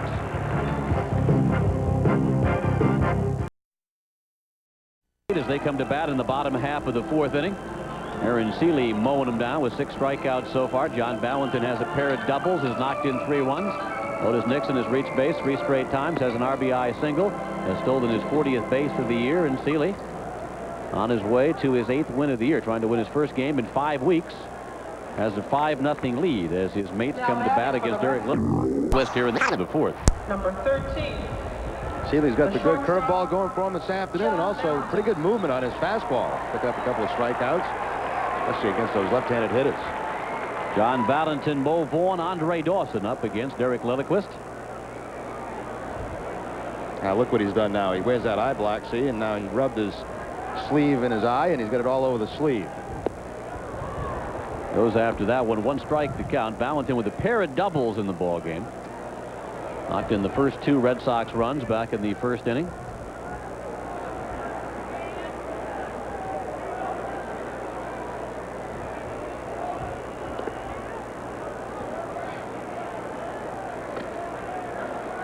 Pair of doubles and 3 ribbies.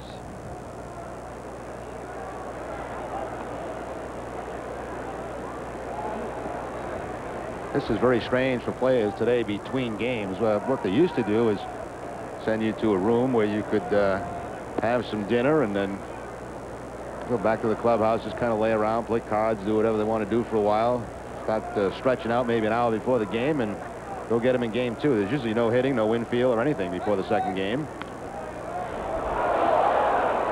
Well, it makes this one even more interesting as you got an 8 o'clock game tonight. As you mentioned, you turn right around and play 2 more tomorrow following the night game starting at noon here at Fenway Park tomorrow. And then after that doubleheader, hit the road.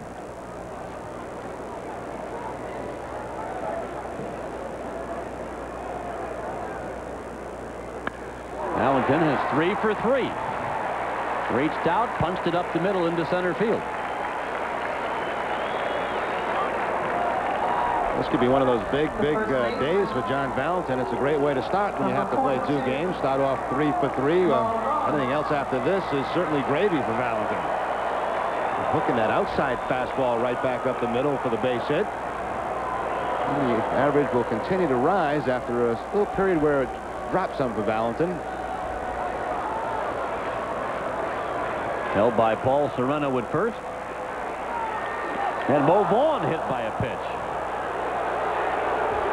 Dawson has been hit, and Nehring, we think, was hit, to now Vaughn.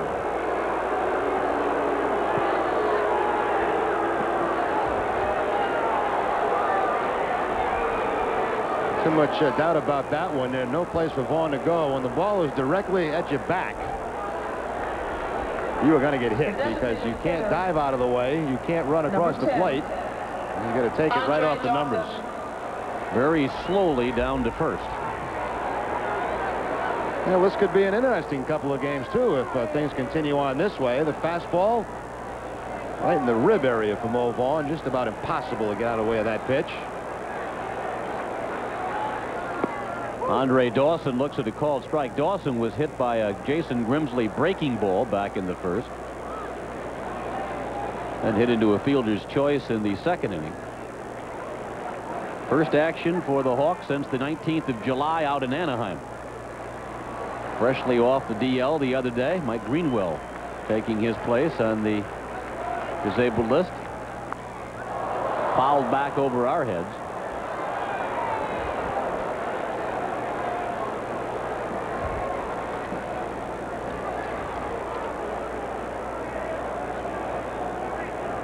Base runners, John Valentin at second, Mo Vaughn at first. Nobody out for the Sox here. Bottom half of the 4th inning, trying to add to a 5-0 advantage. Chris Nabholz and Dennis Martinez are scheduled to hurl the night game tonight at 8 o'clock. And Joe Hesketh and Chad O.J. go in game 1 tomorrow. The Sox are undecided on their second game starter. Jack Morris scheduled to pitch for Cleveland.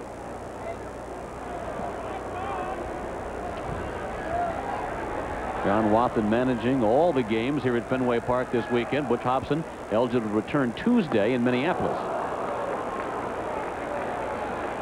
Well, Dawson goes down swinging. That's victim number 1 of Derek Lilliquist. It's been a long time since Dawson has faced live pitching, and when you're in that situation, it usually takes a while, some at-bats to get your timing back. Dawson pulling the head just a little bit too soon on that breaking ball from Lilliquist.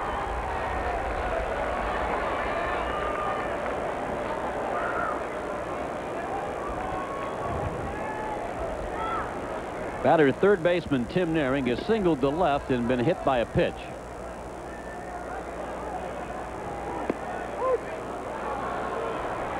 One strike on Tim. Sox have 5 runs, 7 hits. The Indians no runs, 2 hits. Delightful day for baseball here at Fenway. Nice and comfortable, 78 degrees. Little breezy. Naring pops it foul. It's certainly a vast improvement over what we've had the last couple of weeks with all that heat, humidity, and haze. Clear skies. Not a great day necessarily if you're an outfielder, but if you're sitting in the stands, very comfortable day to watch the first of two here at Fenway. Crowd will file out at the conclusion of game one, and a whole new crowd tonight at 8 o'clock.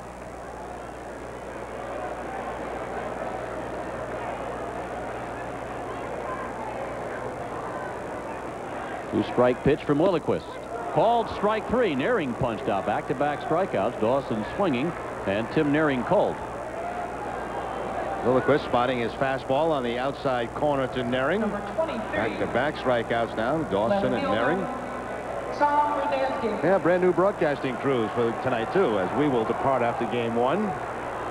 Bob Montgomery will be the color analyst tonight on the Baseball Network, a game you can see on Channel 5 locally in Boston. And Tom Hamilton, one of the Cleveland play-by-play broadcasters, moves from the Cleveland radio side to the television side with Monty tonight. I'm going to see if I can have a little TV put up at, I'm going out to dinner tonight, so I'm going to try to see if I can get a TV put up at my table so I can watch the game. Thought I'd be able to accommodate you. Tom Brunansky looks at a called strike.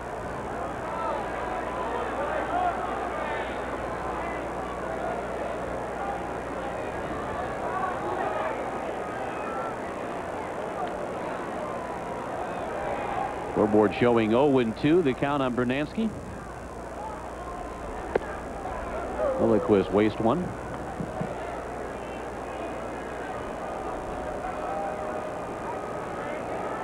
Eric Lilliquist on in relief of Jason Grimsley.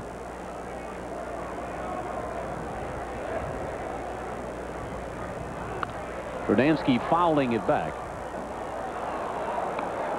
Grimsley went 2 1/3 innings, charged with all 5 runs, 5 hits. Lilliquist came on, was greeted by a single by Otis Nixon, but then got Carlos Rodriguez to hit into the 6-4-3 double play to end the 3rd inning. Sox have 2 aboard against Lilliquist here in the 4th.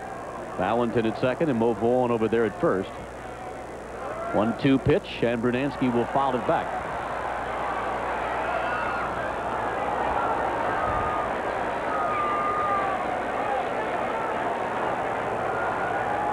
Very good crowd on hand here at Fenway Park today. When you take into account this is not part of the season ticket package. This is the makeup of the rainout date of the 25th of May. So you start from scratch. You don't have the season tickets figured in.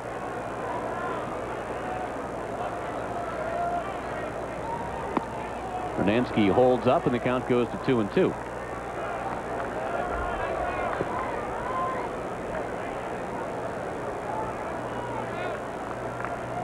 Realize the Mariners still aren't home, and they're not going to get there, apparently, for some time.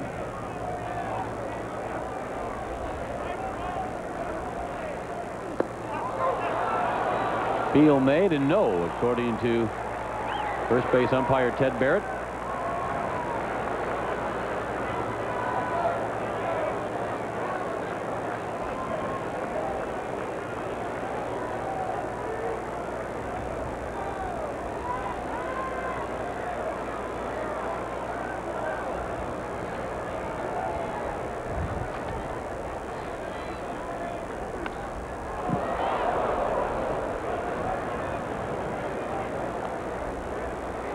I wonder if the Mariners have any days off on the road where they would be able to get home just for a day. And move those games from Seattle here. They were supposed to go back again August 2nd. That was supposed to start a homestand, but obviously that hasn't happened, and they're continuing to switch sites.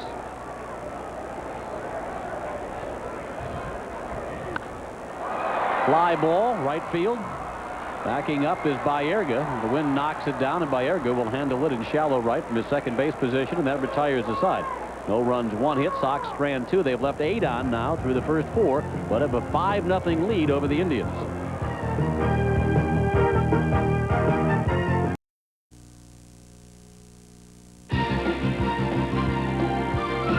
NESN's exclusive coverage of Boston Red Sox baseball is brought to you in part by your local New England Chrysler Plymouth dealers.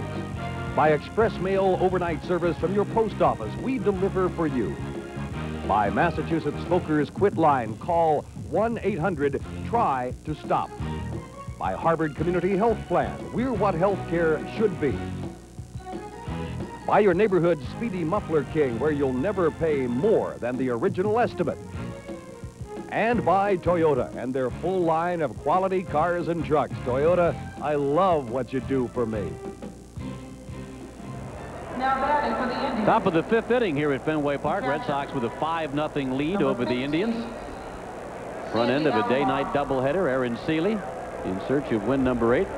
He'll face Sandy Alomar, Omar Vizquel, then back to the top of the order, and Kenny Lofton here in the Tribe 5th. Now Alomar has missed, as you saw with that graphic, a lot of action over the past couple of years. Alomar healthy this year for the most part, hitting .282, 13 homers and 41 runs batted in. Up the middle past Valentin, who was pulled over, and a leadoff single for Sandy Alomar. 3rd hit for the Indians. A bonus for the Indians when you have a guy like Alomar who is excellent behind the plate, but then he'll also provide the offense for you. Alomar over .280 batting average, 13 home runs. And as you mentioned, Bob, pretty much remaining healthy throughout the season. A tough couple of years for him with a number of different injuries. Any other year, Pena would have gone over to Cleveland. He would have been very busy, but not this summer.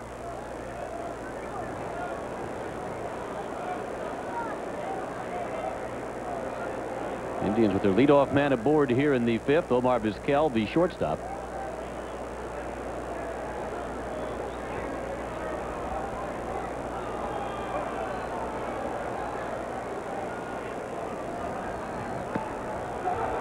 That gets away from Rowan. That'll enable Alomar to advance to second base. Sox have had problems with pass balls this year, and one charge there to Rowan. I think when Vizquel went into his bunt position, it's going to pull Rowan out to his left a bit, and then can't get back in time to make the play on that fastball. Bounces right off the glove and all the way back to the backstop. Alomar in the second base easily.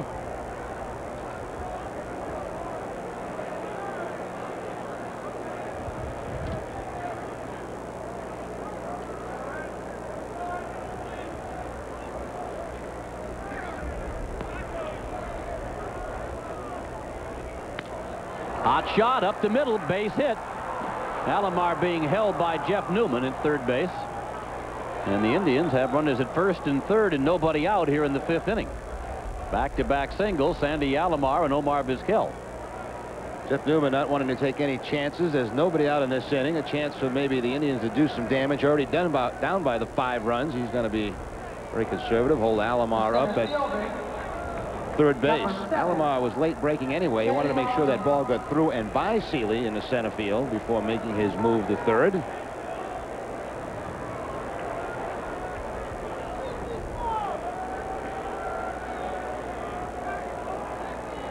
Explosive lineup for the Indians, and right now Seeley working at the top of things to Kenny Lofton. Narrowing in on the grass at third. Lofton has struck out and flied to left his 2 at-bats. Seeley starts him off with a breaking ball for a strike. You mentioned the pass balls, Bob. 14 now for the Red Sox. That's the most in the American League as far as pass balls go. Its closest team would be Toronto, who has 13 on the season.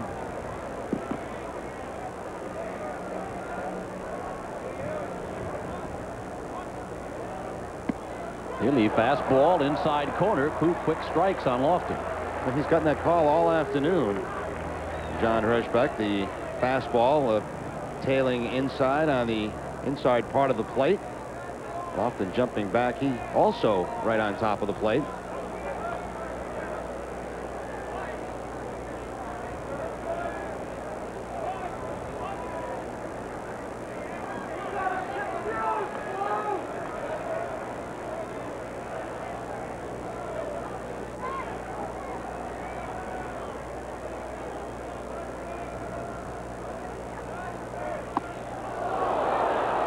Missed inside and just missed Lofton. I think Lofton trying to hang in there a little bit longer because of the calls they've been making inside, and At the last minute, drops the bat out of the hands. The ball really wasn't that close.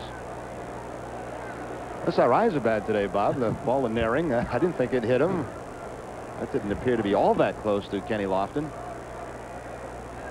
No, look closer to a strike than hitting Lofton. Lofton reaches out, taps the curveball foul. Pay some attention over there to Omar Vizquel. No attention by Seeley, and he took off on that pitch, but fouled off by Lofton.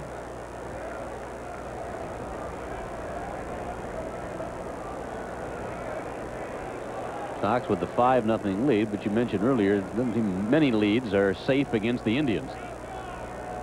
Helps a little bit that Albert Bell is serving his suspension. Lofton to right field. Wes Chamberlain is there. He will make the catch. Alomar tags at third and will head in. Sacrifice fly by Lofton, getting in Alomar. It's 5-1.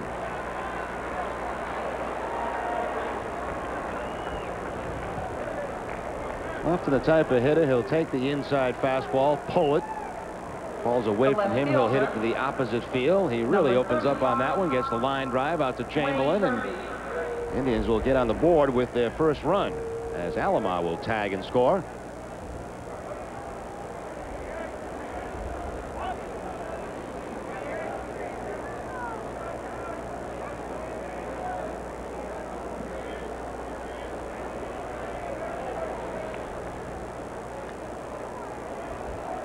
Vizquel still at first base. Now one out. Wayne Kirby, the left fielder, will be the batter. We've seen a lot of Kirby in right field, but he has been the starter in left now 5 straight games in the absence of Albert Bell.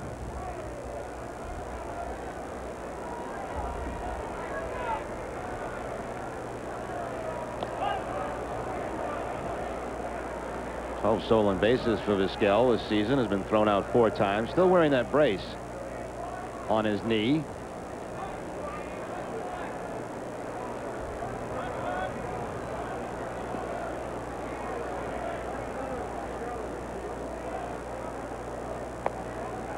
Curveball missing. 1 ball, no strikes, the count on Wayne Kirby. 30-year-old outfielder. Finished 4th last year in the American League Rookie of the Year balloting.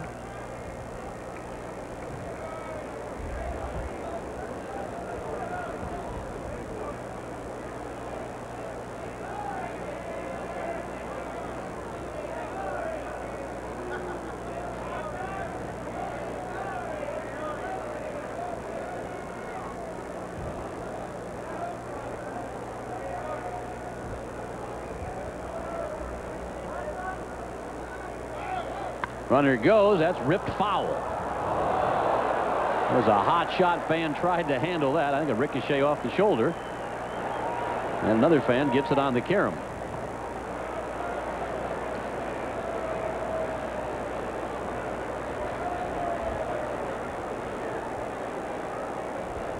Ball and a strike on Kirby. Top rookies in the American League last year. Tim Salmon, of course, California won it. Chicago's Jason Beret.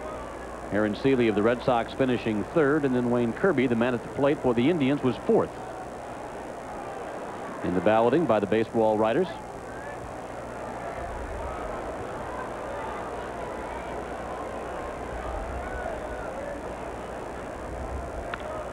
Ground ball right side, base hit. Scooting around second base and heading to third is Vizquel. There's the throw to third, and he is out at third base. Cut down. Trying to go first to third. Strong throw by Chamberlain.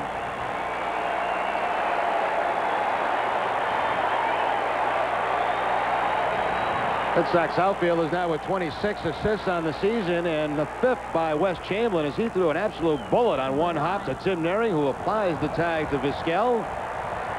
Down by 4 runs. It certainly looks bad, but I'll tell you, they took the perfect strike right here to get Vizquel at third base. Boy, that he really a very strong 1-hop throw into Naring. Good charge he put on the ground ball. Vizquel had to do some footwork to get that ball past him as he was heading to second base. Maybe that cost him a step or 2, and maybe the difference in being out at third base. Risky play when you're down by 4 runs. So now 2 outs, especially with Baerga coming up.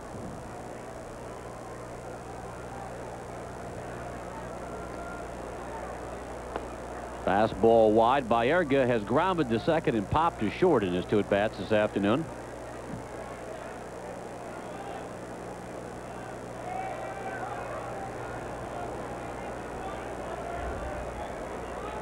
Red Sox have 7 hits. The Indians have 5. Red Sox have a 5-1 lead here in the top of the 5th. Third ball for a strike. 1-1 on Carlos Baerga.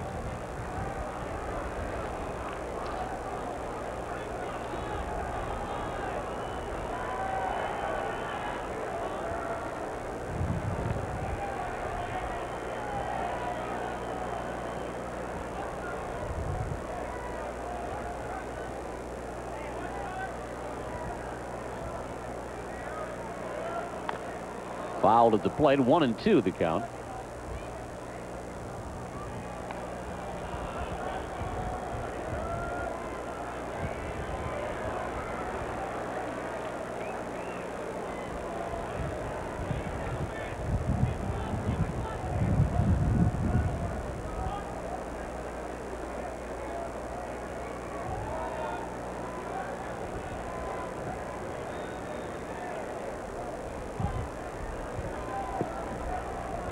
Wayne Kirby aboard at first base. 2 outs here in the Indian 5th.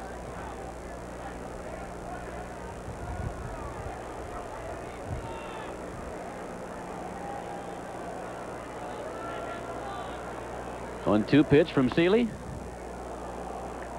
2 balls, 2 strikes.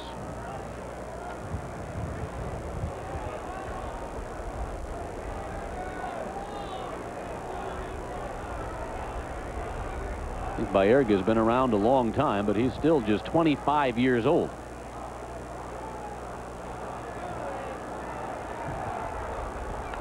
Reaches out, gets the end of the bat on it. Count remains 2-2. Good young second baseman in the American League. Baerga, of course, Alomar, Chuck Knobloch, who we'll see Monday, Tuesday, and Wednesday in Minnesota. Baerga, again, the combination of an average, high average, home runs, RBI. Originally a third baseman, moved over to second base.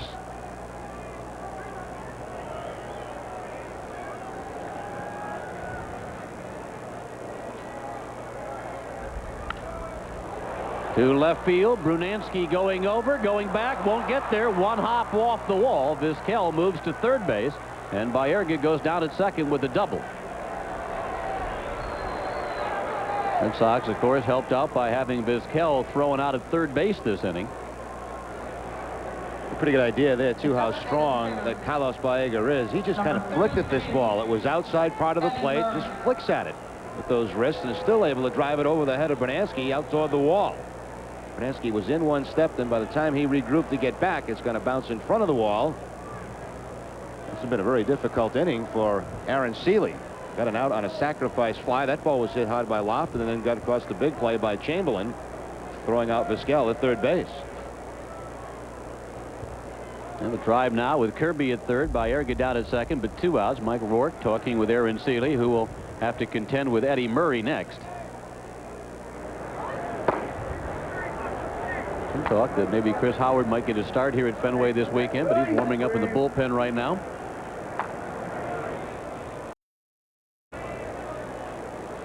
Going to be a move made tomorrow to activate, I believe, Garfinkel, who will get a start in the doubleheader tomorrow. Sure made a mess, though, of a lot of pitching plans, both for Cleveland Indians and the Red Sox, with the back-to-back doubleheaders.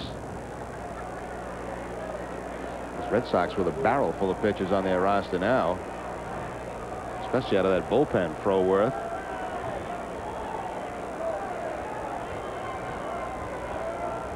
Batter is Eddie Murray. Murray swings and misses on the breaking ball. The slow curveball that time from Seeley. Veteran designated hitter, 38 years of age now.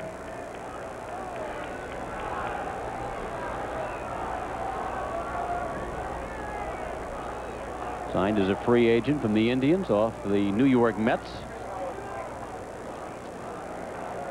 Played a long time in Baltimore from 1977 through 1988. Went to the Dodgers for 3 seasons, the last 2 with the Mets, and now with Cleveland. Back in the American League.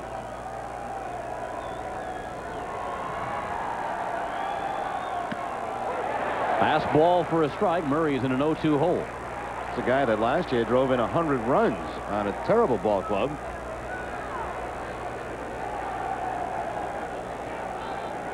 Been doing his whole career driving in runs on both the left and the right side of the plate. Seeley has been able to get him out in front a few times on the curveball this afternoon. Let's see what he does with a couple of strikes on him.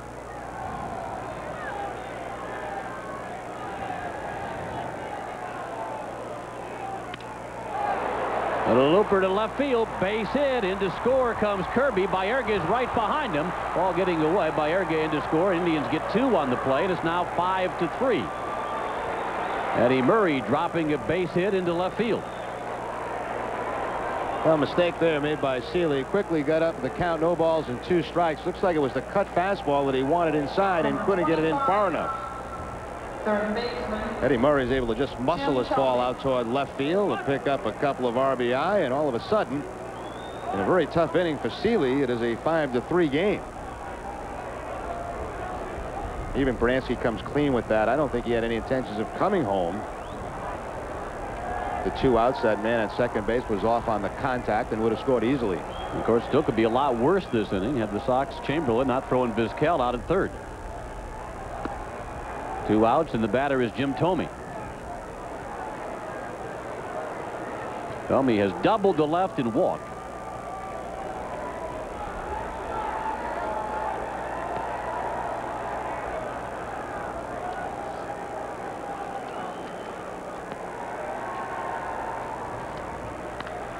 Ground ball first base. Boban boots it. It's a foul ball, I believe.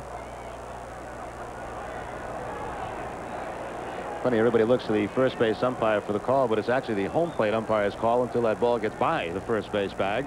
John Hirschbeck making the foul call. Eddie Murray picking up 2 more RBIs. Those consecutive seasons, 75 or more. Murray 18 in a row. Hank Aaron 19 times. Mel Ott and Al Simmons 15 times apiece.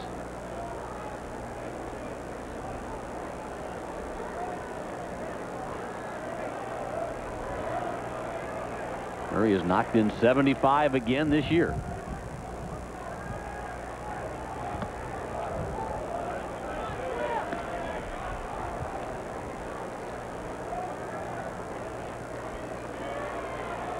Now Seeley giving a 5-0 lead. It's now 5-3.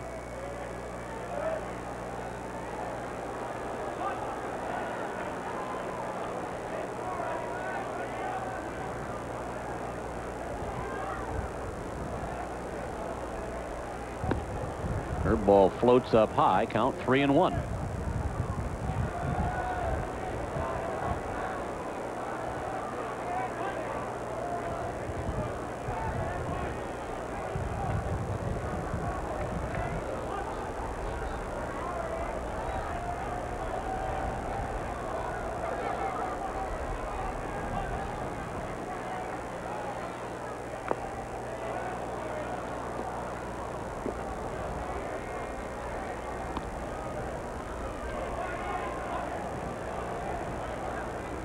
No full count on Thome. 3 balls, 2 strikes.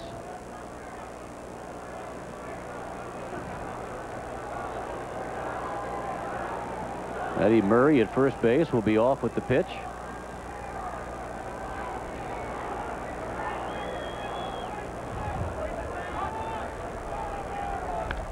Thome will send it foul back over the press box.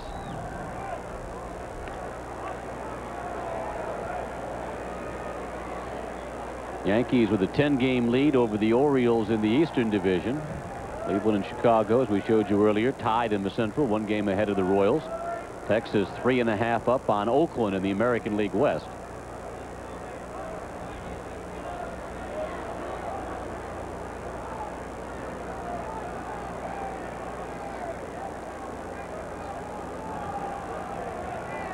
Murray goes with the pitch again. Thome fouls it off again. In the National League, Montreal 30 games over 500, 5 up on the Braves. Battle is in the Central, Cincinnati leading Houston by 2 games. And then in the West, the Dodgers holding off the charge of the Giants. LA back to a 3.5 game lead now in the National League West.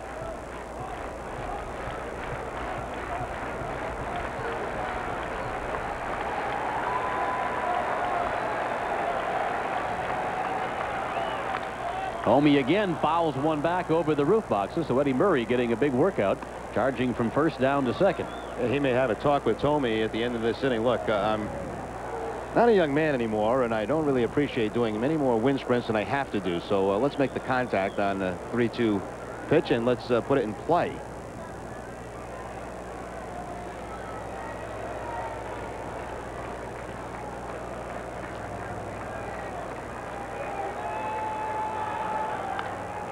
Puts it in play, pops it up on the infield.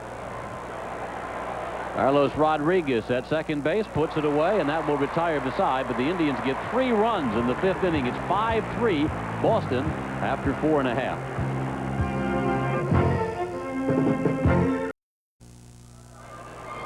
Here's a look at the Sox upcoming schedule, brought to you by Cooper & All, maker of fine wood stains, sealers, and preservatives. The Red Sox and Indians still have 3 more games in this series after this afternoon. Tonight's half of the doubleheader can be seen on Channel 5. That'll be at 8 o'clock.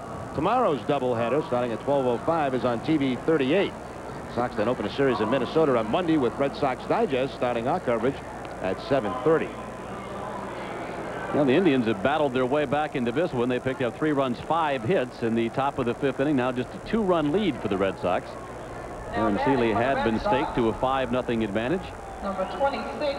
John Wathan, the acting manager today, in the absence of Butch Hobson. Again, Butch will return Tuesday night at the Metrodome in Minneapolis against the Twins. That's Chamberlain, Rich Rowland, and then Otis Nixon due up for Boston here in the 5th. Eric Lilliquist has done a nice job so far since coming on with 1 out back in the 3rd inning, closing down the Red Sox on just 2 hits. Fouled right back our way. Off the window next door of the radio booth. 1 ball, 1 strike to count on Chamberlain. Chamberlain, of course, a big part of the top half of the 5th inning. His strong throw, cutting down Omar Vizquel, trying to go first to third, which played a major role in the inning. The Indians did get 3 runs, but it could have been worse.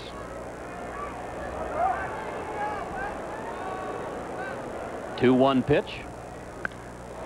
Rocked to center on a line. Over is Lofton. Chamberlain hit it hard. He's been up last 2 times he's hit it hard. Lined out to Kirby in the 3rd inning, and lines out now to Lofton in center, leading off the 5th. Number 18. Hit the ball in a button a couple of times, but still have nothing to cash it to the bank for you. Defense has made a fine play this afternoon with the throw to 3rd base, but Kenny Lofton, who last year won a Gold Glove, quickly gets on that line drive and gives the Indians the first out of the inning. Rich Rowland, after the first pitch, delivers a base hit. Rowland not waiting around. First thing he saw, he liked, and drove it on a line to center. Now, he's got the right idea. You see, Chamberlain had too much distance on his line drive. Rowland will just take a little off and drop it in front of Lofton for the base hit. That's smart hitting. Center fielder. It's dumb hitting by Chamberlain. 8 hits for the Sox. That's 3 off of Lilliquist.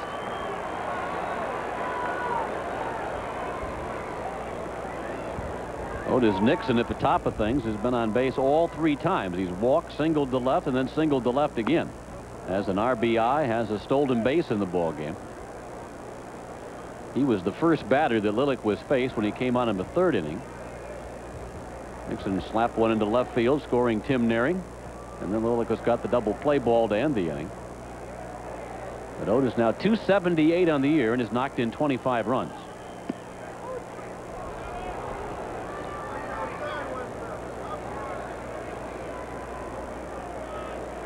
Going to get some right-handed action now out in the bullpen for the Indians. Jose Mesa just starting to loosen up. That's Mesa, formerly a starting pitcher this year, working out of the bullpen. Jose Mesa that Andre Dawson hit his 400th career home run off of here at Fenway last April.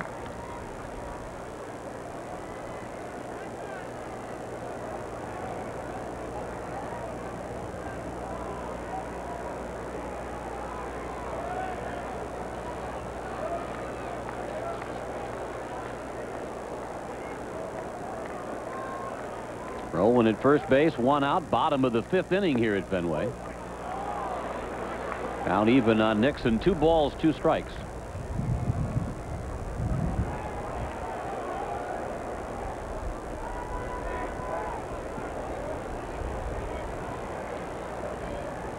A little breezy up here in the broadcast booth, and when you're drinking a cup of coffee, you have to be very careful it doesn't blow over all the papers here, like what happened to Joe Castiglione next door. Fouled off by Nixon. Count remains 2-2. Yeah, this feels more like a game in April or May, or maybe one late September here at Fenway with the wind blowing in.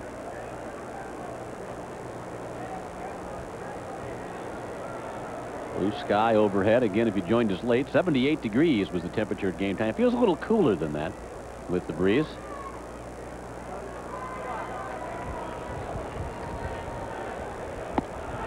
Strike 3 called. Nixon, thinking that one was off the outside corner, is questioning plate umpire John Hirschbeck. I think Nixon thinking maybe it was both outside and also low. Number 3, second baseman, Carlos. Have a few words for Hirschbeck and then make his way back to the dugout, but it did look like the ball was, well, let's say a generous call for Lilliquist. Maybe not too low, but certainly appeared outside. Third strikeout for Lilliquist. Carlos Rodriguez looks at a called strike.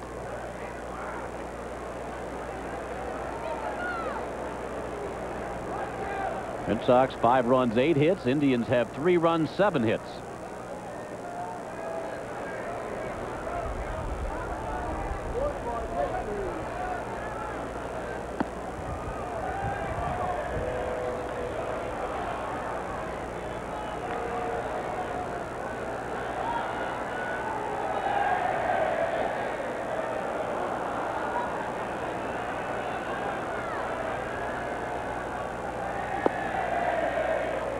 Down low. 2 balls and a strike on Rodriguez. Carlos at 269 this year, has 1 home run. That was in his Red Sox debut back at Yankee Stadium. 12 runs batted in. A couple of fans above the third base dugout being asked to leave the ballpark after they had quite a little bit of a misunderstanding.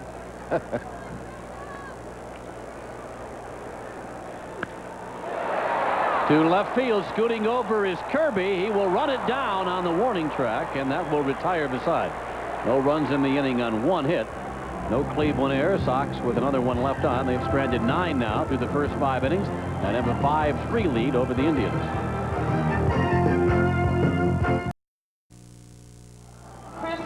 Join NESN all this weekend for the best in men's professional tennis. We'll bring you the semifinals of the Los Angeles Open tonight at 7. And the final round coverage tomorrow night at 7. That's the Los Angeles Open, all this weekend on NESN. Well, top of the 6th inning here at Fenway Park. Red Sox with a 5-3 lead over Cleveland. We're going to get a pitching change. Aaron Seeley departs after working the first 5 innings. Left-hander Chris Howard taking his place. Howard making his 35th appearance of the season, a record of 1 win, no losses, 3.38 ERA, 30 hits allowed in 34 and 2/3 innings. He struck out 21, walked 12, opponents in 233. Off Howard. Last time he was in a ball game was August the 2nd. That was in that Toronto series. 2/3 of an inning, no hits, no runs, 1 walk and no strikeouts. This is already his 5th appearance of the year against the Cleveland Indians. Well, Seeley going far enough, 5 innings to get the win, but certainly one of his shortest outings of the year. Seeley going 5 innings, giving up 3 runs on 7 hits. Seeley struck out 6 and walked 2. Gave up 3 runs, 5 hits last inning. John Wathan taking Seeley out, and Chris Howard will take over. Manny Ramirez, Paul Sereno, and Sandy Alomar coming up for the Indians. Now batting for Cleveland, the right fielder, number 24, Manny Ramirez. Well, Manny Ramirez is happy to see Howard rather than Seeley. Ramirez was 0 for 2, striking out both times against Seeley. Called him the 2nd and swinging in the 4th.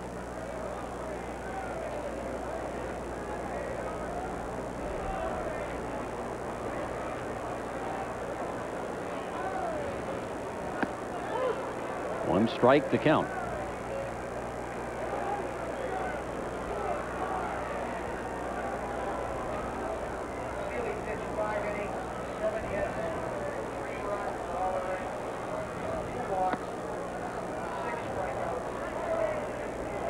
Ball and a strike to count. Ramirez, Cleveland's first-round draft choice. He was the 13th player overall chosen in the June 1991 draft. Last year named the minor league player of the year by Baseball America as he sends this one to right field. Wes Chamberlain makes the catch, 1 out. Nice debut last year, too, for Ramirez. I believe he hit a home run at Yankee Stadium. And, of course, Ramirez from that area. Second major league game, 3 for 4 at Yankee Stadium. First baseman, Carl Sorrento. I remember a lot of his fans from the New York area were back there and cheering him on. Yeah, he had 2 home runs in that first game. His first hit was a double off of Melito Perez.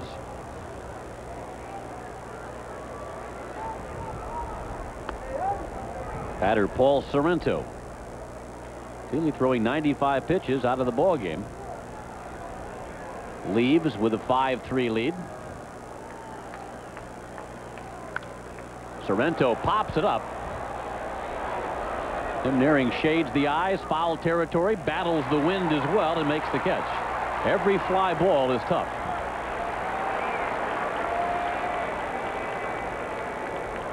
Naehring wearing the glasses that you do not have to flip down. He has them on all the time, and even with the glasses, still has to use the glove to help protect against that sun. Well, nothing more frustrating when you look up in that sun, you start to get the dots going by the eyes, and you can't pick up the baseball. Feel like the ball's never going to come down.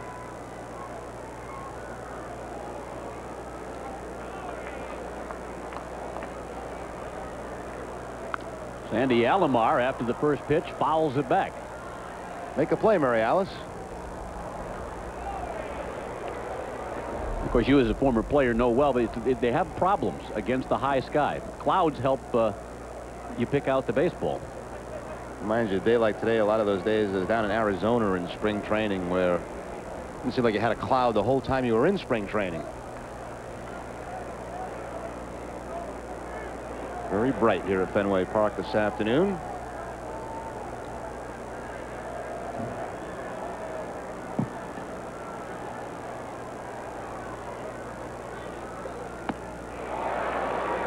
Swing and a miss, strike 2. Strange afternoon for Seeley. He really kind of just breezed through those first 4 innings, and then very, very difficult 5th inning. A lot of pitches thrown by Aaron in the first 5 innings.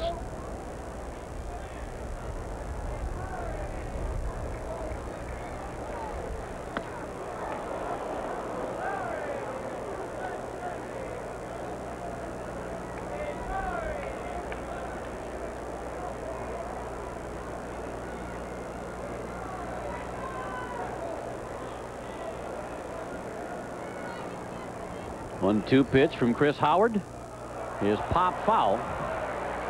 Over comes Rowland along with Vaughn. Rowland is there and makes the catch, reaching into the first row, and that'll retire the side. Indians go in order, top of the 6th inning. No runs, no hits, no errors, none left. 5.5 complete. 5-3 Red Sox.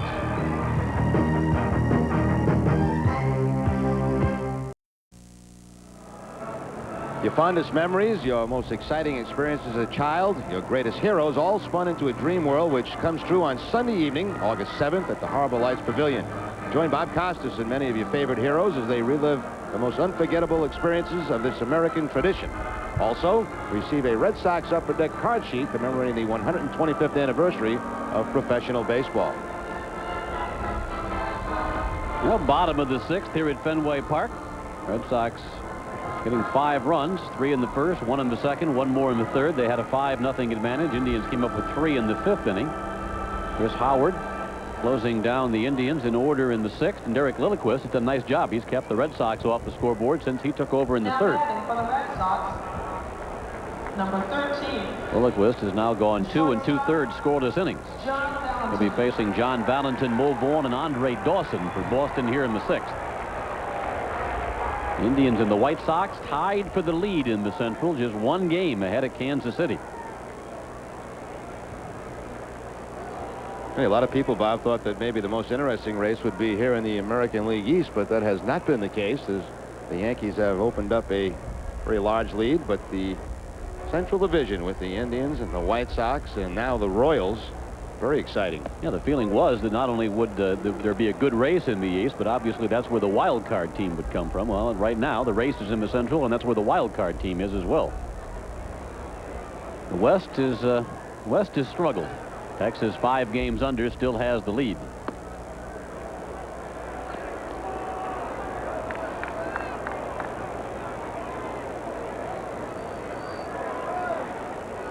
John Valentin 3 for 3 on the afternoon.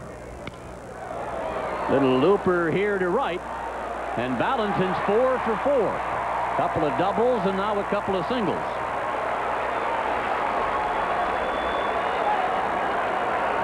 A soft hit, but nonetheless a hit for Valentin. This will be Valentin's first 4-hit game of the '94 season. He does have 14 3-hit games. I should say in his career. He has 14 3-hit games, and this will be his first 4-hit game in his career. Well, he's off to a pretty nice start for this doubleheader.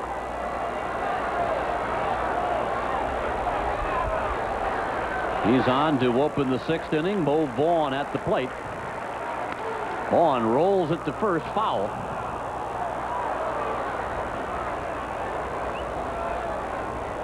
Valentin will have to return. Jose Mesa up in the bullpen for the 2nd time this afternoon for the Indians.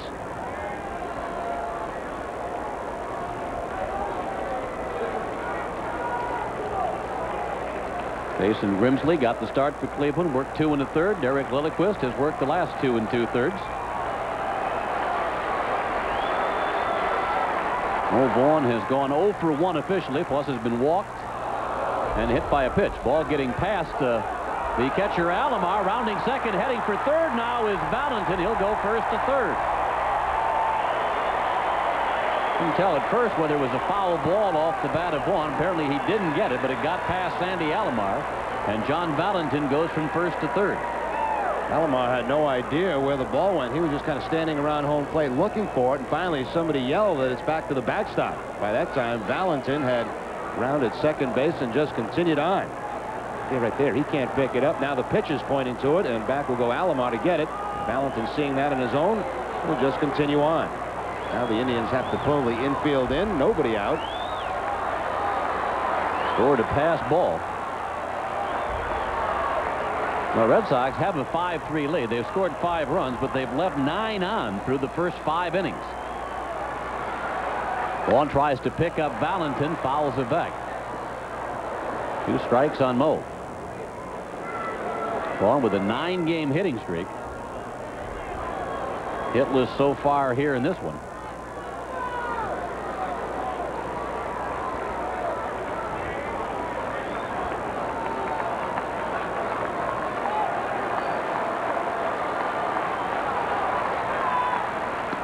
Swing and a miss. He struck him out. Vaughn cannot get the runner. Valentin in from third.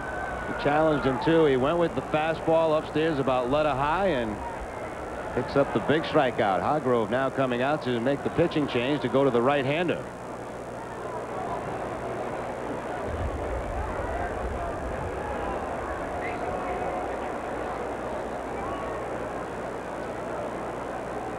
So Lilliquist will go 3 innings and do a fine job. Held the Red Sox scoreless while he was in there, but leaves responsible for Valentin at third base. Derek Lilliquist departing the ball game. Jose Mesa will be the third Cleveland pitcher. We'll take a break. Back with more from Fenway Park right after this.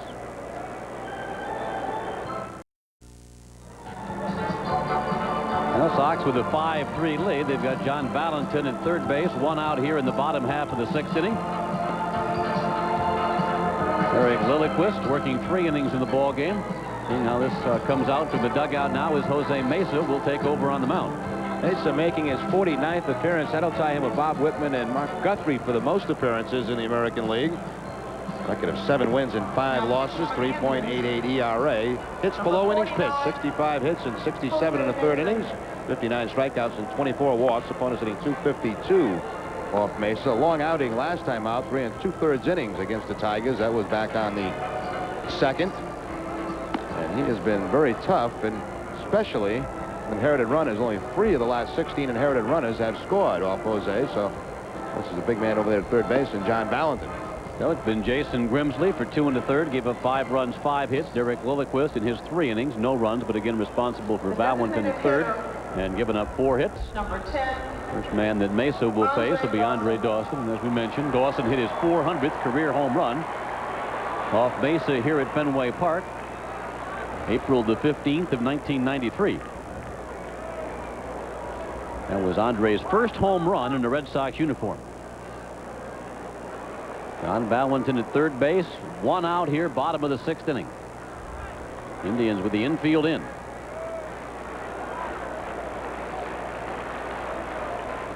Dawson drives it through the draw in an infield, base hit right field. Valentin will score. Sox lead 6-3. Well, the Red Sox certainly get a break in this inning with the leadoff hit by Valentin and then going all the way to third base on the pass ball. Makes it a lot easier for those hitters. Infield pulled in, and Andre Dawson will just go the other way with the ground ball. Pick up his first hit since coming off the DL and also his first RBI. Red Sox now with 10 hits for the afternoon. Back to a 3-run advantage. Batter is third baseman Tim Naring. Fastball for a strike.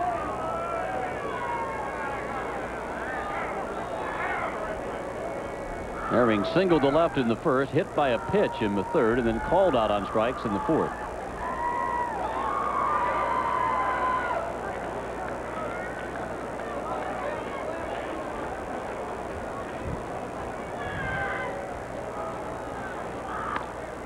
Sent foul by Naring, 0-2.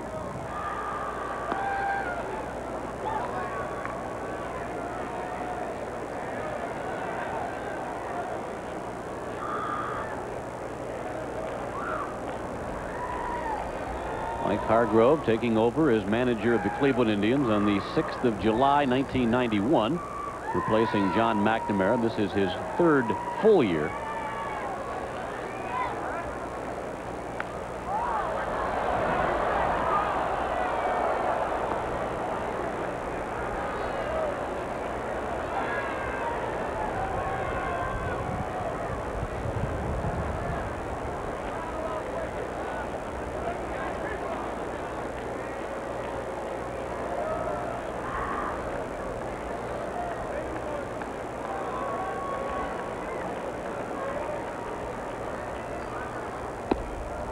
One ball, 2 strikes.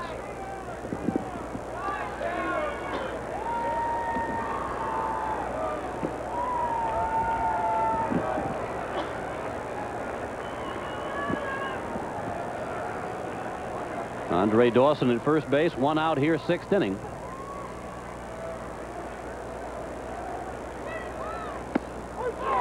Naring is punched out by Mesa. Second time today that Naring has been called out on strikes. First time in his career that he has really just worked out of the bullpen. Last year, Mesa made 33 starts for the Cleveland Indians. Plus his time with the Baltimore Orioles, that was also as a starting pitcher. A different role this year for the Indians right-hander.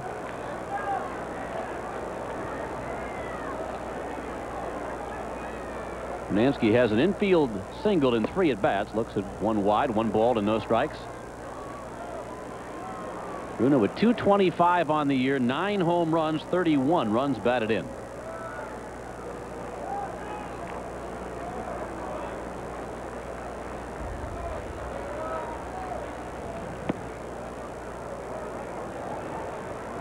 A little surprising to see Sorrento holding Dawson on over at first base. Likely that Dawson would be running with all the knee problems, just coming off the DL.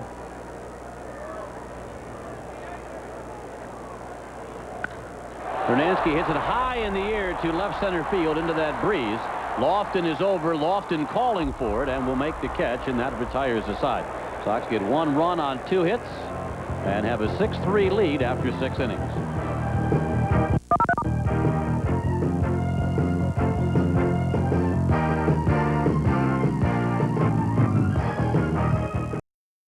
Keep up with all the sports action with NESN Sports Desk.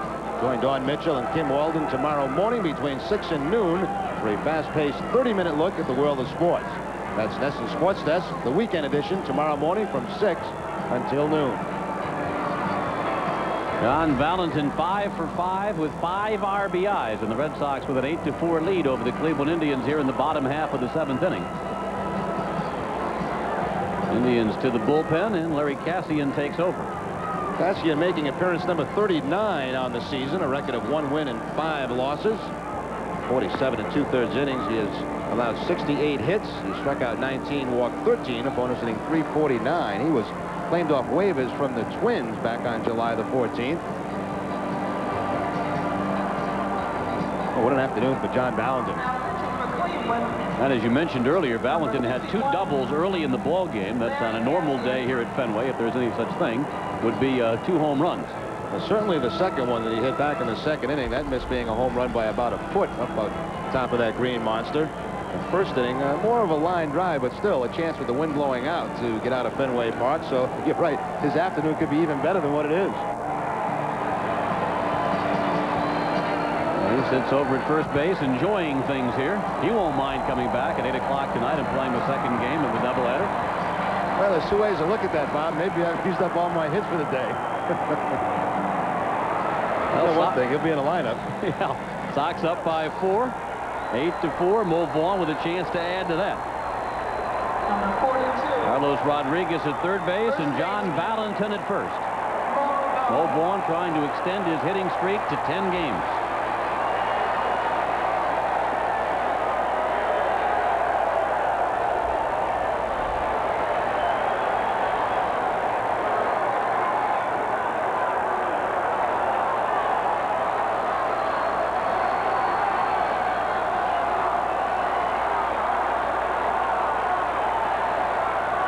And Devon in tight.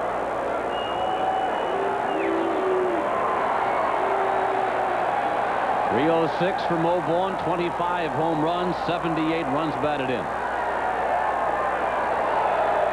Jason Grimsley, Derek Lilliquist, Jose Mesa, now Larry Cassian for the Indians.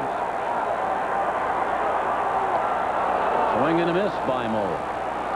Looks like recently Mo's had a difficult time picking up sliders from left-handers, especially ones down and away. Now, obviously it's a tough pitch to hit, but he's swung at a lot of them that have been out of the strike zone.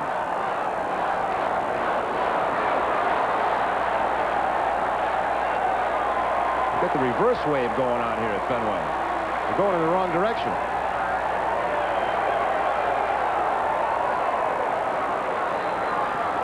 Swing and a miss by Vaughn. Alomar scrambling after it. Count goes to 1-2. Alomar's been very active behind the plate this afternoon, doing an excellent job blocking a lot of those balls that are in the dirt. Not allowing any advancement. Exception of that one that got by him that couldn't find. Valentin went all the way to third base on that play. Kicking away to his right, he'll immediately take a look at Valentin and he'll stay home.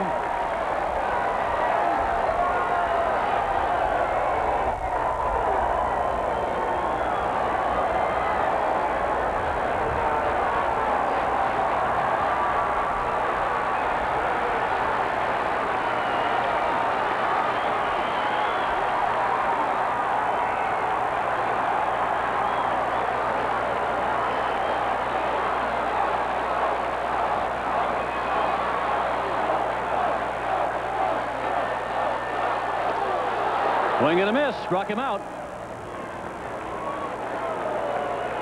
Vaughn going down on strikes for the 2nd time today. And one more trip to the mound for Mike Hargrove. He will go back to a right-hander and Eric Plunk. Vaughn out of the way.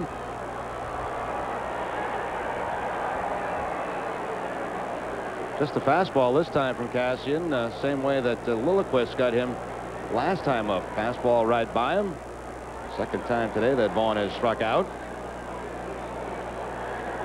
Well, Cassian does his job. His job was to come on and get Mo Vaughn out. He strikes out the big guy. Sox still with an 8-4 lead here in the bottom of the 7th inning at Fenway Park. And once again, Mike Hargrove has gone to the bullpen. We'll be getting our 5th Indian hurler of the afternoon. After this homestand, the Sox head out to Minnesota for a 3-game set with the Twins, and NESN will have the coverage of all 3. Join Tom Lawson for Red Sox Digest Monday night at 7:30, and then it's the Sox and the Twins live at 8 o'clock. Monday, Tuesday, and Wednesday night, Ken Herbeck of the Twins recently announcing his retirement. It'll be the last time that we see Herbeck play in the Metrodome. Kirby Puckett's there. Twins, of course, have another scheduled trip here to Fenway Park in September. And with the labor situation being what it is, you never know. So pitcher number 5 coming on for the Cleveland Indians, right-hander Eric Plunk. Eric Plunk making his 38th appearance of the season. His record is 7 wins and 2 losses, 2.71 ERA. All his appearances out of the bullpen. 53 hits allowed in 63 innings. He struck out 59, walked 34. Opponents hitting 226 off Eric Plunk, and he's been hot lately. His last 27 outings, an ERA of 1.60, and he's very, very tough on right-handers. They are only hitting 176 off him this season. Mike Hargrove going into his bullpen again, getting a Plunk to pitch to Andre Dawson. His ball club behind by 4, 8-4 here in the bottom of the 7th. Pitching matchup tonight, we got Chris Nabholz and Dennis Martinez are the scheduled starters at 8:05, and then right back here at noon tomorrow for 2 more ball games. Joe Hesketh against Chad O.J., and the Red Sox apparently will send Gar Finbold against Jack Morris. Even though Hargrove has had to use a lot of pitches in this game, probably the only one that wouldn't be available tonight for him would be Lilliquist. He had the longest outing, but Mesa and certainly Cassian only pitched a 1-hitter would be available to him tonight. So sometimes it's almost better to use a lot of pitches for a short period of time, then they can get bounced back for the next game. 2 outs for the Sox here in the 7th inning. Runners at the corners. Third base, Carlos Rodriguez. First base, John Valentin. At the plate, Andre Dawson. And to face him on the mound, Eric Plunk. Dawson has been hit by a pitch, hit into a fielder's choice, struck out, and then singled to right as he greeted Jose Mesa against the draw in an infield to drive in a run.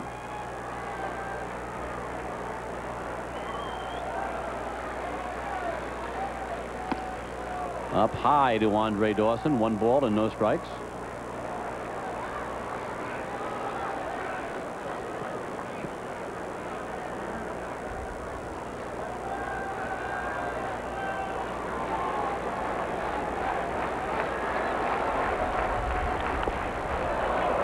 Fouled off. Only guys left out in that bullpen now, I would guess, would be a couple of ex-Red Sox guys, Tony Pena and Jeff Russell.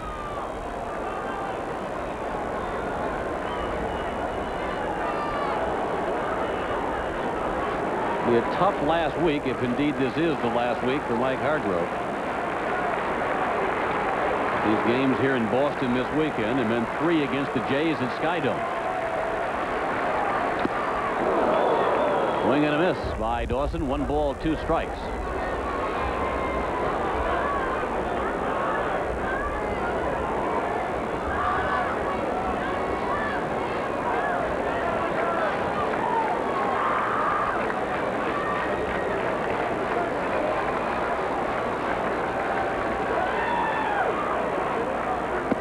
Got him swinging. Well, both Cassian coming on to get Vaughn, and Plunk comes on to get Dawson. Both do their jobs. It is 8-4 Red Sox after 7. Is here through the weekend. Baseball fans of all ages are sure to enjoy this magical baseball theme park. It's a chance to make your baseball card collection complete. Fleer and Topps baseball cards are proud sponsors at FanFest. Of course, that at Fan Pier right through tomorrow evening. Well, it's been a great front end of a doubleheader for John Valentin. He has gone 5 for 5, docked in 5 runs. His base hit in the bottom of the 7th, driving in a couple more. Just to cap off a nice afternoon for Valentin, a big base hit here to drive in a couple of runs with the bases loaded and give the Red Sox some breathing room as we head into the 8th inning. Talks about a big offensive day. They have 13 hits. They have at least 1 hit in every inning. They have left a dozen on, but they have plated 8 runs and have an 8-4 lead over the Indians. Indians sending up Eddie Murray, Jim Thome, and Manny Ramirez against Chris Howard, who's done a fine job for the Red Sox. Howard so far has given up just one unearned run in 2 innings of mound duty.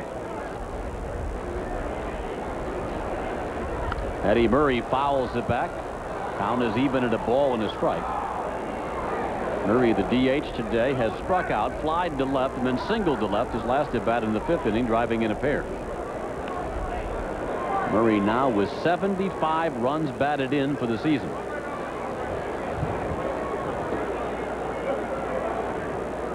'18th straight year that he's done so. Only Hank Aaron, who's done it 19 years in a row. Back when Aaron played, has put together more.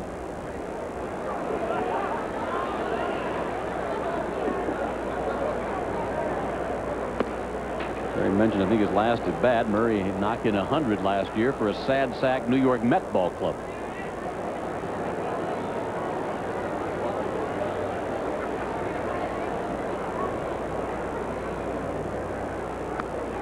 Foul back to the screen. 3-2 now, the count on Murray. As we start this inning, Kenny Ryan has started to loosen up in the bullpen for the Red Sox. This last time he was in a game, he pitched the 2 innings to pick up a save against Toronto.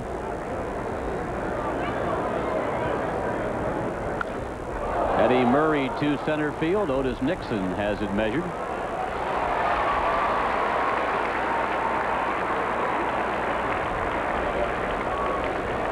One out in the Cleveland 8th. Number 25, third baseman, Jim Thome. Aaron Seeley is the pitcher of record for the Red Sox. Sox can hold on and win this one. Seeley would win his 8th game of the year. Jason Grimsley, who started for Cleveland, would be the losing pitcher.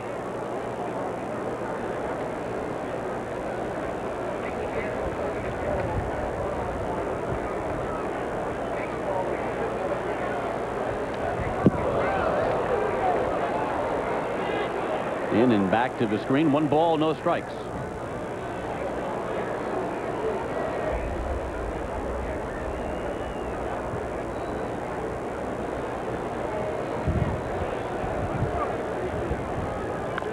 Thome ground ball, first base, routine play for Mo Vaughn. 2 up and 2 gone.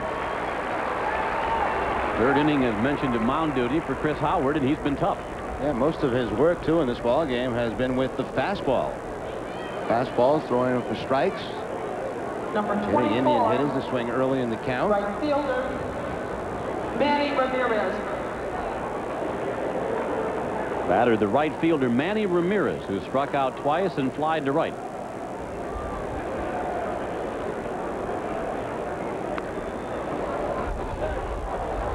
Red Sox with 8 runs, 13 hits, and 1 error. The Indians 4 runs, 7 hits, and 2 errors. Cleveland coming into Fenway with a 2-game winning streak. They've gone 3-1 in the absence of Albert Bell, and along with Chicago sit atop the Central Division.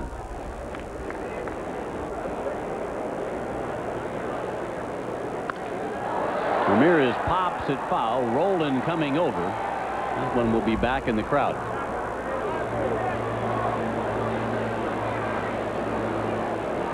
Lots of sunshine and cool breezes here at Fenway Park.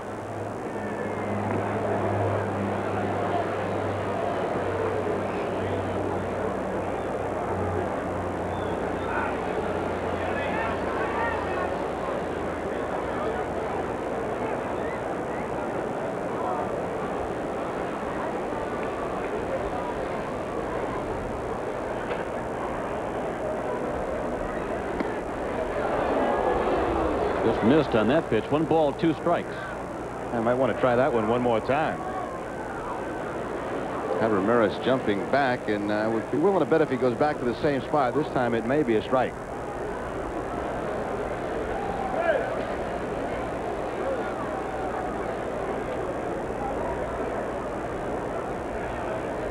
Ramirez grounds it foul.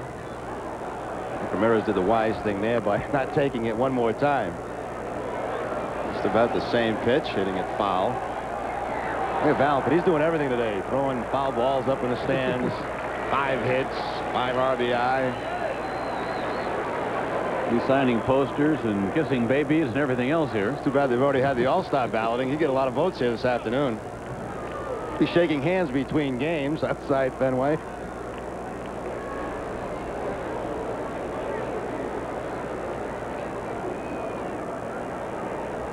Ramirez topping it down the third baseline. That'll be foul. Well, still a ball and 2 strikes on Manny Ramirez.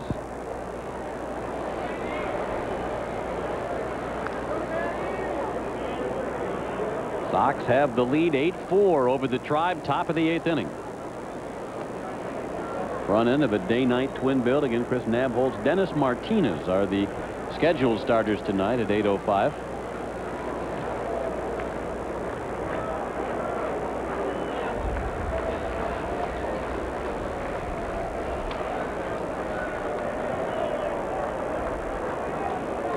One-two pitch from Howard, and Ramirez chasing, goes down swinging. That'll retire the side. No runs, no hits, no errors, none left. We head to the bottom half of the 8th inning. Red Sox on top 8-4.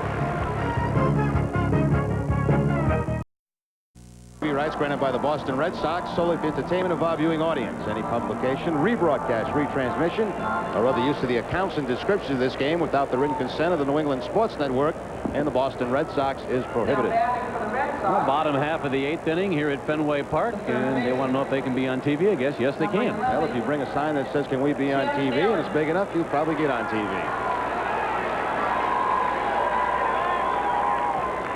They've had their moment of fame. Tim Naring, Tom Brunansky, and Wes Chamberlain lead off here in the bottom of the 8th inning. Against Eric Plunk. Naring fouling it back. Naring has singled to left, been hit by a pitch, and then the last 2 times up has been called out on strikes.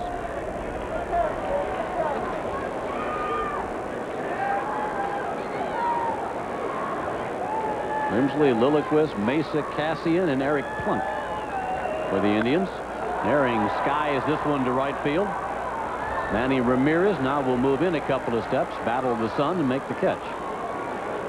Kind of interesting. He's battling the sun with his sunglasses up on top of the hat instead of... that's why he's battling the sun. Yeah, down where they could be a little more helpful to him.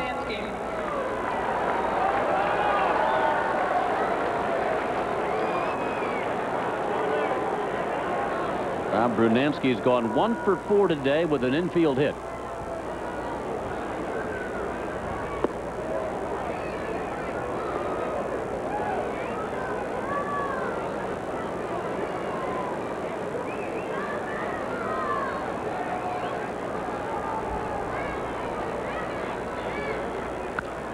Bruno pops it foul. Sandy Alomar Jr. back battling the screen and is not able to make it. Had it pinned up against the screen, so that'll be no catch. Alomar trying to catch it the second time off the screen, but even if he did, it would not be a catch once it hits that screen. It's basically the end of it.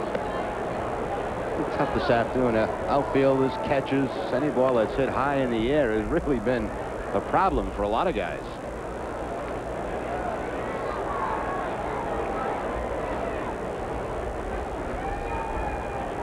Plunk deals 1-1 to Brunansky. Swing and a miss. Strike 2.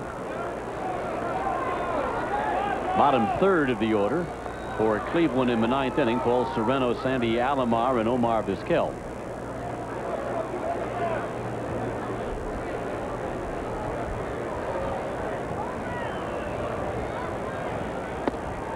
Down even now on Brunansky. 2 balls, 2 strikes.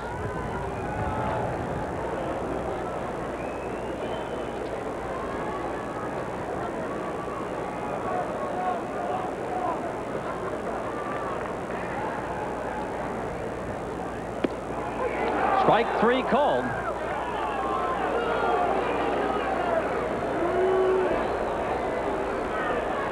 Pretty much all you can do as a hitter is sit there and admire that pitch. Not much you can do with this. Low and away on the outside corner. You just kind of take a peek at it for a while and make your way back to the bench. Almost unhittable pitch. 2 up, 2 gone for the Red Sox here in the 8th inning. Plunk has now retired all 3 men he's faced. Dawson last inning, Naring and Bernansky here in the 8th. Now goes to work against West Chamberlain. Funk really looks like he's getting it up there in a hurry. A loud crack when the ball hits the glove of Sandy Alomar.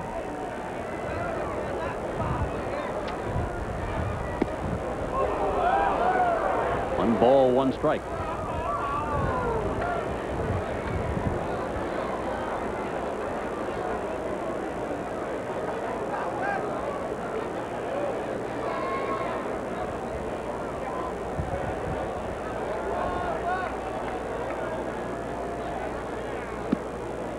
Curveball missed. 2-1 the count on Chamberlain. Chamberlain's line to left, line to center, and bounced to third.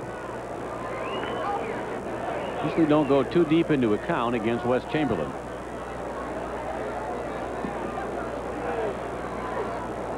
Swung on and missed. 2 balls, 2 strikes. Only 9 walks on the season for Chamberlain.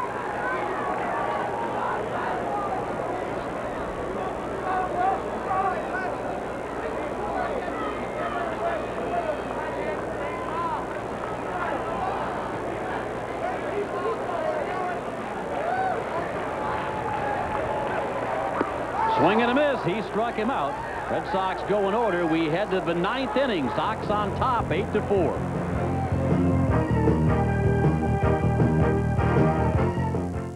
For the 9th inning, Red Sox with an 8-4 lead over the Cleveland Indians.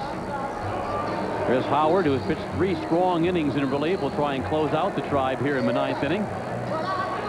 John Wathan going to his bullpen. Aaron Seeley had a pretty easy first 4, struggled in the 5th, and after throwing 95 pitches, Sox taking him out of the ball game. They made the move at the right time because, boy, Howard has come on and just closed the Indians right on down. Tremendous job for Howard this afternoon. Ken Ryan has been throwing in the bullpen just in case, but maybe Howard will get the chance to finish this off. John Wathan has not lit the cigar yet, but is a half inning away from doing so. Now batting for the Indians, the first baseman. Talking over there to pitching coach Mike Rourke. Johnny Pesky looking on in the dugout. Paul Sereno, Sandy Alomar Jr., and Omar Vizquel for the Tribe here in the 9th.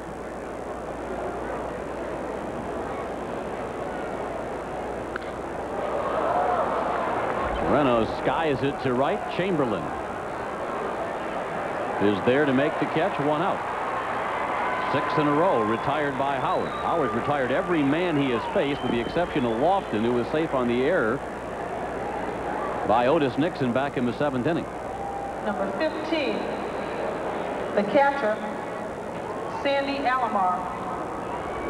10 of 11 retired by Chris Howard. Sandy Alomar Jr., the catcher, bats for the Tribe. Fouled back.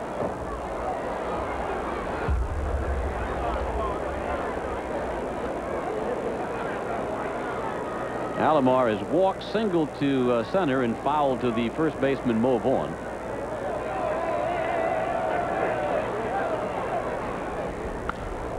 Sends this one in the air to left field. Tom Brunansky back in front of the scoreboard. Wynn will knock that one down. Brunansky makes the catch. 2 up and 2 down. Well, Chris Howard and the Red Sox 1 out away from sending the Cleveland Indians back into 2nd place in the American League Central, a half a game behind the White Sox.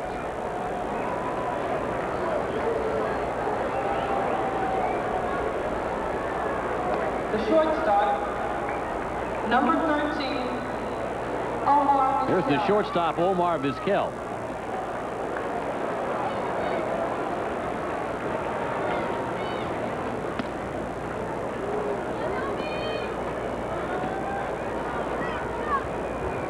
Eleven of 12 retired by Chris Howard. Base hit center field. Vizquel keeping the Indian hopes alive. Well, Vizquel picking up a couple of hits on this afternoon game. Had a hit back in the 5th inning. Everything switching around to the right side of the plate. Center fielder. Trying to keep things alive here for the Indians in the 9th.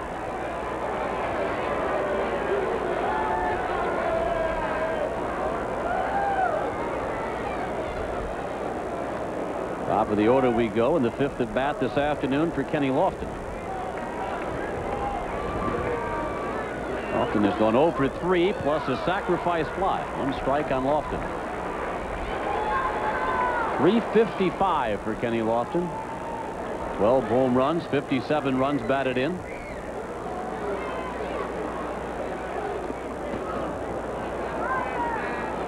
American League leader in hits with 154.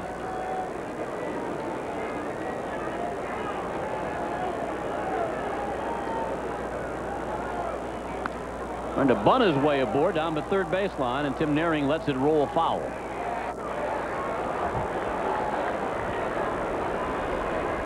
A lot of spin on that bunt, and Naring could read the spin as soon as it hit. He'll just let it roll, and the roll foul.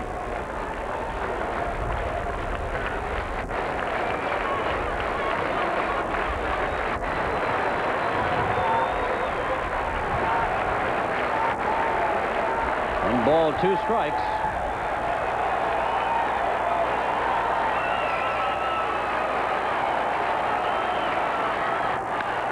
Ground ball to short, should be the ball game. Valentin goes to Rodriguez in time for the force on Vizquel, and the Red Sox are winners here in Game 1 as they beat the Cleveland Indians by a score of 8-4. The mobile extra mile play of the game will be the last hit, the base hit by John Valentin with the bases loaded. This was in the 7th inning to drive in a couple of runs and really kind of break the game open for the Red Sox. That was the last of 5 hits on the afternoon for Valentin to go along with 5 RBI. Mobile goes the extra mile for you. Sox with 8 runs, 13 hits, 1 error. They leave 12. The Indians 4 runs, 8 hits, 2 errors. They leave 6. Aaron Seeley wins his first ball game since the 2nd of July. He's now 8-7 on the year. What a job by Howard to pick up his first save. Again, the Sox win at 8-4 over the Indians. Stay tuned for Tom Larson in Red Sox Instant Replay.